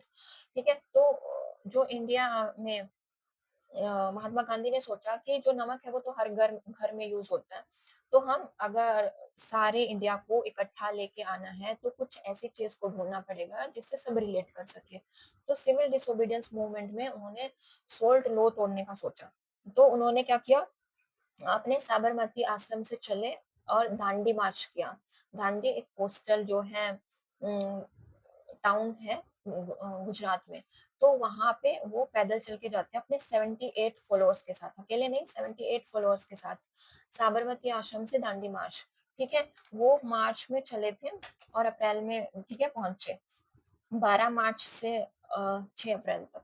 ठीक है, और यहाँ पे 78 फॉलोअर्स के साथ, और डिस्टेंस कितना था ये 240 माइल्स। ठीक है, साबरमती से दांडी तक का जो डिस्टेंस था वो था 240 माइल्स। ये कवर करते हैं, वहां जाके जो महात्मा गांधी अपने फॉलोअर्स के साथ जो सोल्ट है वो बनाते हैं और सोल्ट लॉ तोड़ते हैं कि भाई देखो हम भी बना सकते हैं, हमने तोड़ दिया है तुम्हारा कानून।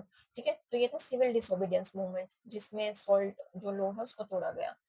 ठीक है, 12 मार्च को ये निकले थे साबरमती से और 6 अप्रैल 1930 को दांडी में इन्होंने मार्च किया। ठीक है, अब क्या था, फिर 1931 में गांधी इरविन पैक्ट होता है। उस टाइम पे क्या था, सिविल डिसोबीडियंस मूवमेंट जब चल रहा है ना, तो ब्रिटेन वाले इंडिया को अपने सपोर्ट में लेने के लिए, थोड़ा भाईचारा बनाए रखने के लिए कि ये हमारी मान जाए, तो ये राउंड टेबल कॉन्फ्रेंस कर रहे थे। ठीक है, जिससे हिंदी में गोलमेज सम्मेलन भी बोलते हैं। ठीक है, राउंड टेबल कॉन्फ्रेंस उसमें ये ब्रिटेन में हो रही थी। तो फर्स्ट राउंड टेबल कॉन्फ्रेंस में तो कोई नहीं जाता इंडिया की तरफ से। फिर सेकंड राउंड टेबल कॉन्फ्रेंस में ब्रिटेन वाले महात्मा गांधी से डिमांड करते हैं कि प्लीज आ जाओ। तो सेकंड राउंड टेबल कॉन्फ्रेंस 1931 की बात है, 1930 में सिविल डिसोबीडियंस मूवमेंट है ना लॉन्च हुआ, 1931 में सेकंड राउंड टेबल कॉन्फ्रेंस के लिए महात्मा गांधी को बुलाया गया और वो गए। ठीक है, हाँ, तो वो सेकेंड राउंड टेबल कॉन्फ्रेंस में जाके गांधी इरविन पैक्ट जिसको बोला गया 1931 में साइन होता है गांधी इरविन पैक्ट, जिसमें गांधी ने साइन कर दिया कि मैं आऊंगा second table round table conference में।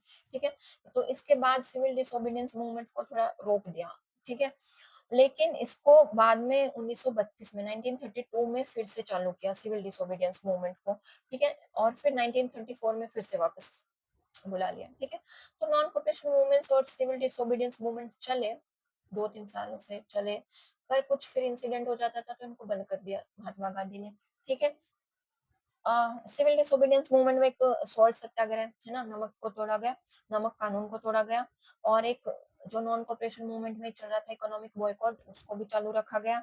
फिर जो टैक्स रेसिस्टेंस है वो भी सिविल डिसोबीडियंस मूवमेंट का पार्ट था। टैक्स रेसिस्टेंस मतलब हम कोई टैक्स नहीं देंगे तुम्हें टुडे, ठीक है नहीं देंगे। और जो गवर्नमेंट ऑफिशियल्स हैं उन्होंने रेजिग्नेशन अपना रिजाइन करना स्टार्ट कर दिया, और ब्रिटिश जो कोर्ट्स हैं उनको बॉयकॉट कर दिया। ठीक है, तो ये सिविल डिसोबीडियंस मूवमेंट के ही जो कोर्स है वो थे, मतलब कि ये हुआ। ठीक है, सिविल डिसोबीडियंस मूवमेंट 1930 में। अब देखो, एक था नॉन कोऑपरेशन मूवमेंट 1920 में, एक सिविल डिसोबीडियंस मूवमेंट। थोड़ा-सा डिफरेंस ध्यान रखो, जो नॉन कोऑपरेशन मूवमेंट है ना, उसमें हिंदू-मुस्लिम यूनिटी ज़्यादा थी। सिविल डिसोबीडियंस मूवमेंट में 1906 में मुस्लिम लीग की स्थापना हो गई थी। ठीक है, ये पॉइंट मैं भूल गई शायद। 1906 में Muslim League, all India Muslim League की एस्टेब्लिशमेंट होती है, जो मुस्लिम के जो मैटर है उनका, ठीक है, इंटरेस्ट है, उनको सामने रख रही थी। क्योंकि जो मुस्लिम, हमको लग रहा था कि कांग्रेस तो सिर्फ और सिर्फ हिंदू के लिए बनी है, जो कि नहीं था, ऐसा नहीं था। ठीक है, तो मुस्लिम के इंटरेस्ट के लिए ऑल इंडिया मुस्लिम लीग जो है 1906 में एस्टेब्लिश हो गई थी। तो क्या था, जो मुस्लिम और हिंदू के बीच में थोड़ा-सा सेपरेशन होना स्टार्ट हो गया था, सिविल डिसोबीडियंस मूवमेंट आते-आते। तो सिविल डिसोबीडियंस मूवमेंट में हिंदू और मुस्लिम की यूनिटी उतनी ज़्यादा नहीं थी, जितनी नॉन कोऑपरेशन मूवमेंट में थी। ठीक है? और दूसरा एक पॉइंट है कि जो वुमेन का पार्टिसिपेशन है, ठीक है? वुमेन का पार्टिसिपेशन वो नॉन कोऑपरेशन मूवमेंट में कम था, लेकिन सिविल डिसोबीडियंस मूवमेंट में ज्यादा था। जो 78 फॉलोअर्स महात्मा गांधी के साथ गए थे ना, उनमें से वुमेन भी थी। ठीक है, तो सिविल डिसोबीडियंस मूवमेंट में वुमेन का पार्टिसिपेशन ज्यादा था और नॉन कोऑपरेशन का नहीं था। और नॉन कोऑपरेशन में क्या था, हम सिर्फ कोऑपरेट नहीं करेंगे। सिविल डिसोबीडियंस में क्या था, हम कोऑपरेट तो करेंगे ही नहीं, साथ में जो लॉ है वो भी तोड़ेंगे। ठीक है, ये थे दो, नॉन कोऑपरेशन और सिविल डिसोबीडियंस, बहुत इंपॉर्टेंट है। ठीक है, क्योंकि मेजर इवेंट है हिस्ट्री में। आगे फिर इस टाइम पे वर्ल्ड वॉर टू चल रहा था। ठीक है, वर्ल्ड वॉर टू 1939 से 1945, है ना? 1939 से 1945 सेकेंड वर्ल्ड वॉर चलता है। यहाँ पे ब्रिटिशर्स इंडिया वालों से फिर मतलब एक्सपेक्ट कर रहे हैं कि ये हमारा साथ देंगे वर्ल्ड वॉर टू में। ठीक है, तो जो कांग्रेस मिनिस्ट्री है वो रिजाइन कर देती है ब्रिटिश लेजिस्लेटिव काउंसिल से। क्यों रिजाइन कर देती है? क्योंकि जो ब्रिटेन वाले हैं वो पार्ट ले रहे हैं वर्ल्ड वॉर टू में, और इंडिया वालों से उन्होंने कंसेंट भी नहीं ली है, क्योंकि आर्मी तो तुम हमारी यूज कर रहे हो ना। ठीक है, फिर वर्ल्ड वॉर टू की ऐसी बात चल रही है, और वर्ल्ड वॉर टू में इंडिया का सपोर्ट लेने के लिए ब्रिटेन वाले लेके आते हैं ऑफर, अगस्त ऑफर। अगस्त ऑफर में वो बोलते हैं कि तुम हमारा वर्ल्ड वॉर टू में साथ दे दो, हम तुम्हें डोमिनियन स्टेटस दे देंगे। ठीक है, तो अगस्त ऑफर जो है 1940 में, 8 अगस्त 1940 में लॉर्ड लिलिंथगो, ठीक है, ये इंपॉर्टेंट है। अगस्त ऑफर कौन लेके आता है? लॉर्ड लिलिंथगो, 8 अगस्त को। ठीक है, ये ऑपरेशन मांग रहे हैं इंडिया वालों का वर्ल्ड वॉर टू में। और अगस्त ऑफर में उन्होंने सपोर्ट के बदले क्या दे रहे हैं? वो डोमिनियन स्टेटस दे रहे हैं कि हम तुम्हें डोमिनियन स्टेटस देंगे, तुम्हारी एक कॉन्स्टिट्यूएंट असेंबली बना देंगे। ठीक है, और जो हमारी काउंसिल है ना, एग्जीक्यूटिव काउंसिल, उसका एक्सपेंशन कर देंगे, इंडिया को ज्यादा सीट्स देंगे हमारी काउंसिल में। ठीक है, तो ये था अगस्त ऑफर में। लेकिन जो कांग्रेस वाले हैं और जो मुस्लिम है, मुस्लिम लीग और इंडियन नेशनल कांग्रेस, उन्होंने इसको इनकार कर दिया कि हम नहीं मानेंगे अगस्त ऑफर को।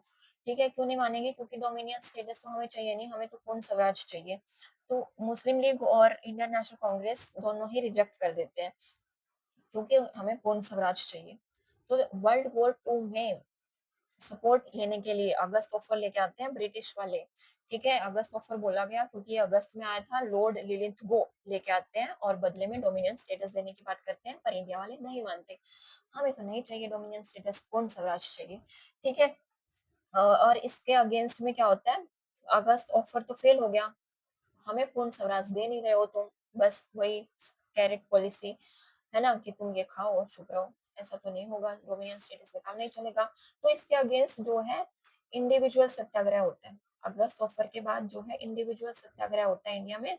इंडिविजुअल के ऐसा ना हो कि ग्रुप में करें तो वायलेंस हो जाए, तो यहाँ पे महात्मा गांधी के मानने से इंडिविजुअल सत्याग्रह होता है। इस टाइम महात्मा गांधी जेल में थे, तो जो फर्स्ट इंडिविजुअल सत्याग्रह है वो करते हैं विनोबा भावे। ठीक है, फर्स्ट इंडिविजुअल सत्याग्रह विनोबा भावे करते हैं, दूसरा जवाहरलाल नेहरू, और तीसरा ब्रह्मदत्त। ठीक है, पूछ लेते हैं कि फर्स्ट जो इंडिविजुअल सत्याग्रह वो किसने किया था? वो था विनोबा भावे, दूसरा जवाहरलाल नेहरू, और तीसरा ब्रह्मदत्त। ठीक है, अब अगस्त तो फिर फेल हो गया, पर ब्रिटेन वाले तो मानने वाले हैं नहीं, फिर से दूसरा ऑफर लेके आते हैं, जिसे क्रिप्स मिशन जो है बोला गया। ठीक है, क्रिप्स मिशन। क्रिप्स मिशन क्यों बोला गया? क्योंकि ये जो ये मिशन है, इसे कौन लीड कर रहा था? लीड कौन कर रहा था? लीडर कौन था? वो था स्टेफर्ड क्रिप्स, ठीक है।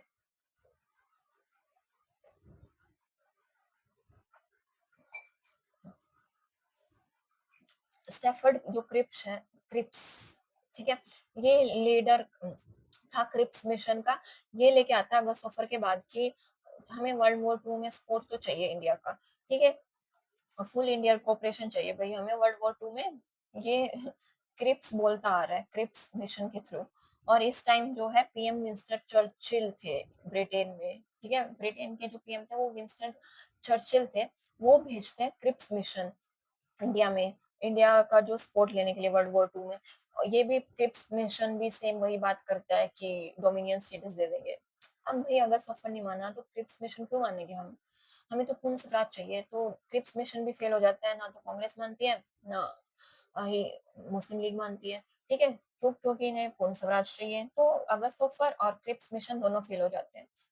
इसके बाद आता है क्रिप्स मिशन के बाद अब एंगर बहुत ज्यादा बढ़ चुका है कि ये क्या खेल रहे हो, क्या तुम हमारे साथ डोमिनियन स्टेटस, डोमिनियन स्टेटस हमें तो नहीं चाहिए, ठीक है। तो गुस्सा जाते हैं लोग।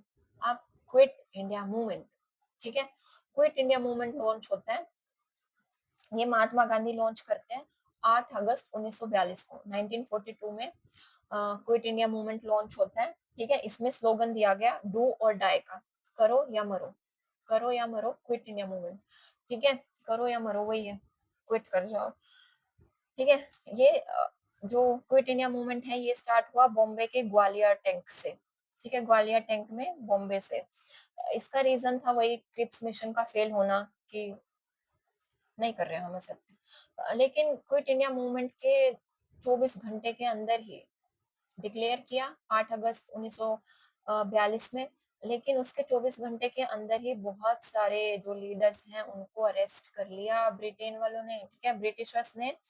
ब्रिटिश अथॉरिटी ने गांधी को एंड जो ओल्ड सीनियर सिटीजन्स, मतलब जो लीड कर रहे थे क्विट इंडिया मूवमेंट को, उनको ये जेल में डाल देते हैं, ठीक है। लेकिन जो क्विट इंडिया मूवमेंट है ना उसमें लीडरशिप नहीं थी, क्योंकि जो लीडर्स हैं वो जेल में हैं।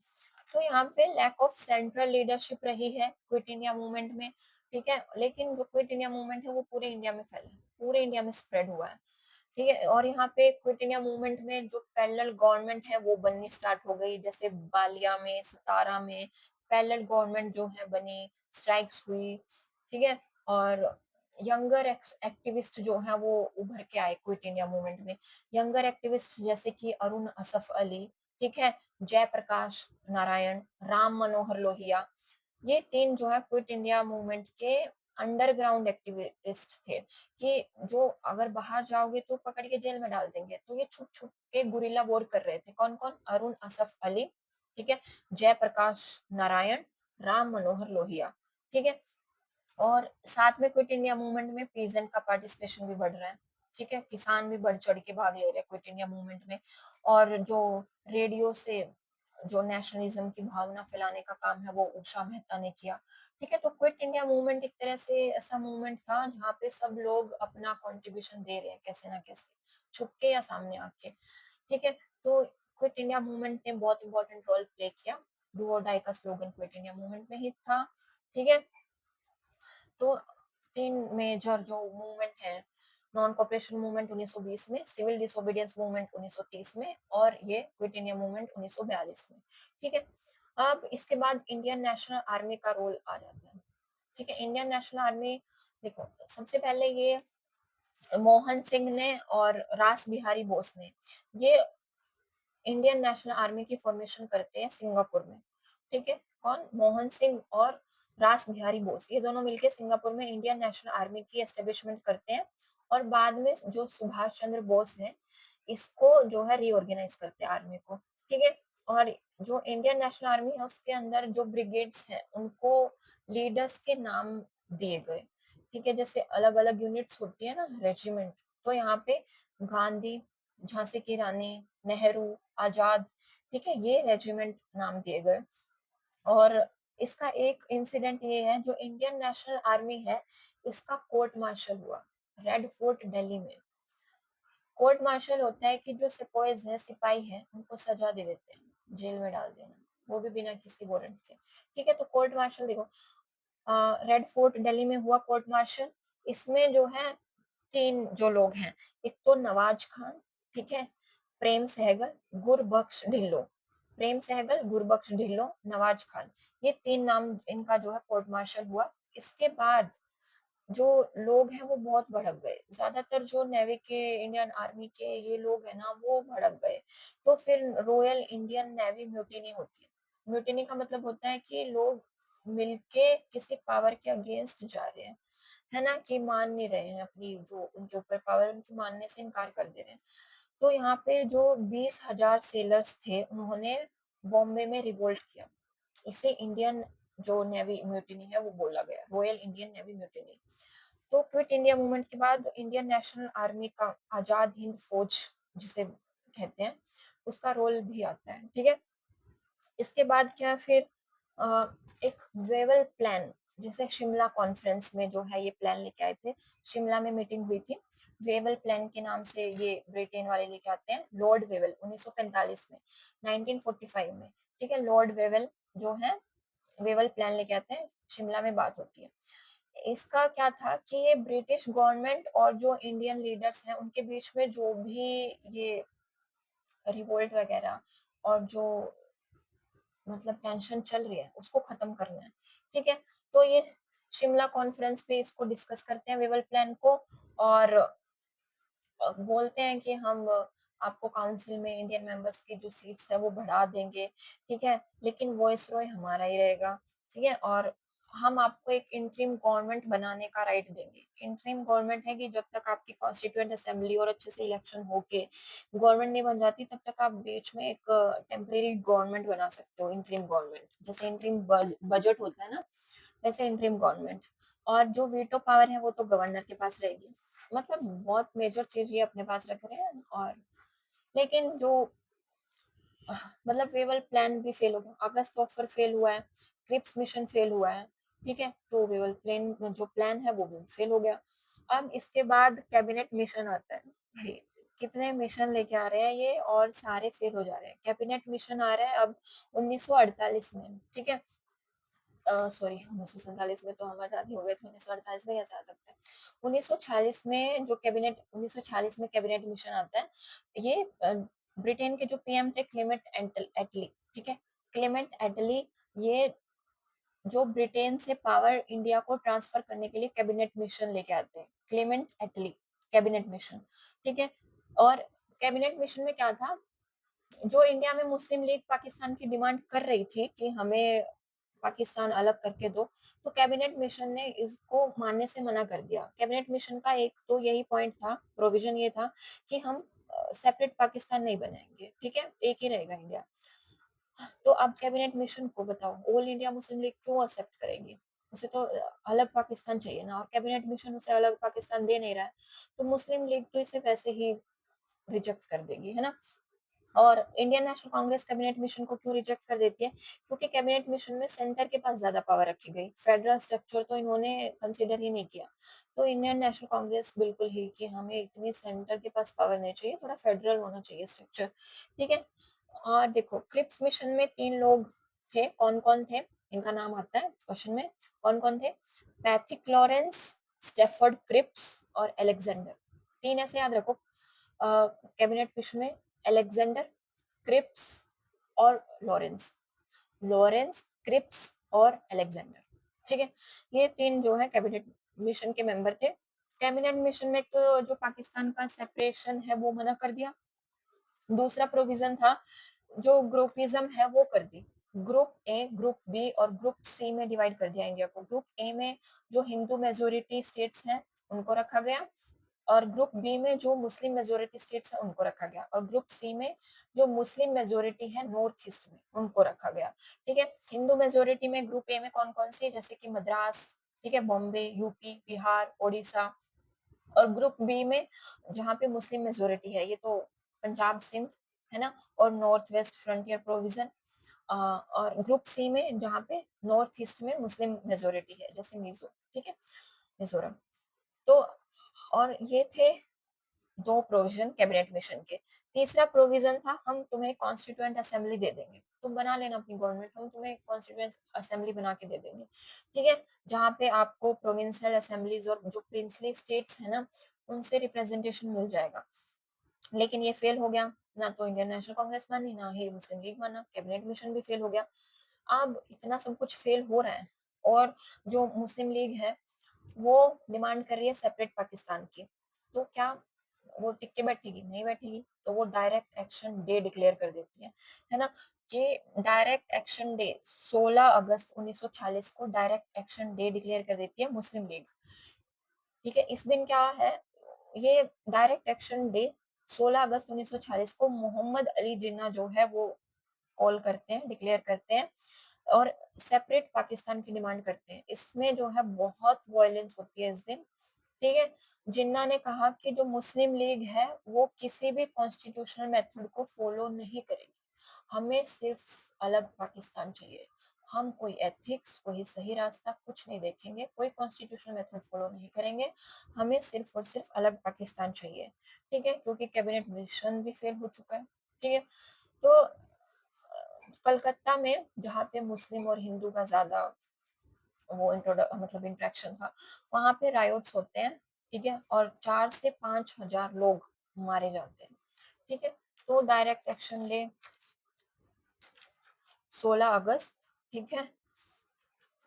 और इसके बाद डायरेक्ट एक्शन डे के बाद लास्ट में एक माउंटबेटन प्लान आता है। ये लास्ट प्लान था जिसको मान लिया और फिर इंडिया और पाकिस्तान अलग हो गए, ठीक है? माउंटबेटन प्लान ये 3 जून 1947 को आता है, ठीक है? 3 जून 1947 को। इसमें जो है पार्टीशन की बात हुई कि अलग बना देते हैं और वोट करवा लेंगे, जिसको जहाँ जाना है वो चला जाएगा, ठीक है? तो हम वोट से डिसाइड करेंगे डिवीजन, ठीक है? प्रोविंसेस में पार्टीशन होगा तो वो वोट के बेस पे होगा और रेफरेंडम अगर जैसे कि आसाम वाले और नॉर्थ वेस्ट फ्रंटियर प्रोविजन है, वहाँ पे हम रेफरेंडम करा लेंगे, ठीक है? और जो प्रिंसली स्टेट्स हैं उस टाइम पे 565 प्रिंसली स्टेट्स थी, ठीक है? 565 प्रिंसली स्टेट्स थी, ठीक है? तो उनको चॉइस दी गई, माउंटबेटन प्लान में उनको चॉइस दी गई, भाई तुमको अगर इंडिया में रहना है तो तुम इंडिया में रह लो, पाकिस्तान में जाना है तो पाकिस्तान में चले जाओ और अगर इंडिपेंडेंट रहना है तो वो भी रह सकते हो, ठीक है? और एक बाउंड्री कमीशन जो है माउंटबेटन प्लान में बाउंड्री कमीशन को जो है अपॉइंट किया गया। इसके जो लीडर थे वो थे रेडक्लिफ, है ना? आज मतलब बाउंड्री पढ़ते हो पाकिस्तान और इंडिया के बीच में तो कौन सी है? रेडक्लिफ ही है ना? रेडक्लिफ बाउंड्री, क्योंकि जब माउंटबेटन प्लान आया था तो जो बाउंड्री का काम दिया गया था वो था रेडक्लिफ को, रेडक्लिफ के पास था। देखो, एक है डूरंड लाइन, वो अफगानिस्तान और पाकिस्तान के बीच में, क्योंकि पाकिस्तान पहले हमारा हिस्सा था ना, इंडिया का हिस्सा था। तो डूरंड लाइन है अफगानिस्तान और पाकिस्तान के बीच में, रेड क्लिफ है पाकिस्तान और इंडिया के बीच में, ठीक है? और जो मैकमोहन लाइन है, मैकमोहन नहीं मैकमोहन लाइन है, वो है चाइना और इंडिया के बीच में, ठीक है? और देखो नॉर्थ ईस्ट वाला जो रीजन है ना, अरुणाचल प्रदेश, सिक्किम, वो मैकमोहन लाइन है, ठीक है? तिब्बत और इंडिया के बीच में। और दूसरा देखो, एक है एलओसी और एक है एलएसी, ठीक है? लाइन ऑफ एक्चुअल कंट्रोल और लाइन ऑफ कंट्रोल, ठीक है? ये भी पाकिस्तान और जो चाइना ने हमारा हिस्सा ले लिया है जम्मू कश्मीर में, वो बाउंड्री है, ठीक है? तो देखो माउंटबेटन प्लान में जो डोमिनियन स्टेटस है वो इंडिया और पाकिस्तान दोनों को दे दिया, ठीक है? कॉन्स्टिट्यूएंट असेंबली की बात हुई तो यहाँ से माउंटबेटन प्लान जो है वो सक्सेसफुल रहता है, बाउंड्री डिक्लेयर हो जाती है, ठीक है? तो यहाँ से जो है इंडिया को फ्रीडम मिल जाती है। और जो माउंटबेटन है वो डिसाइड करता है, वैसे तो ब्रिटेन वालों ने तो 1948 में डिसाइड किया था कि फ्रीडम 1948 में देंगे, लेकिन माउंटबेटन इसको थोड़ा सा एडवांस करके 15 अगस्त 1947 कर देते हैं, ठीक है? 15 अगस्त 1947 को जो पावर है वो ट्रांसफर कर देते हैं ब्रिटेन के पास से इंडिया वालों के पास, ठीक है? तो ये थी मॉडर्न हिस्ट्री। मॉडर्न हिस्ट्री में एक तो और एक्ट्स आते हैं और सोशल रिफॉर्म्स आते हैं, ये दो टॉपिक अलग रह गए हैं क्योंकि वो स्टोरी के अंदर नहीं आ सकते हैं, ठीक है? तो आई होप आपको समझ आया होगा। Thank you.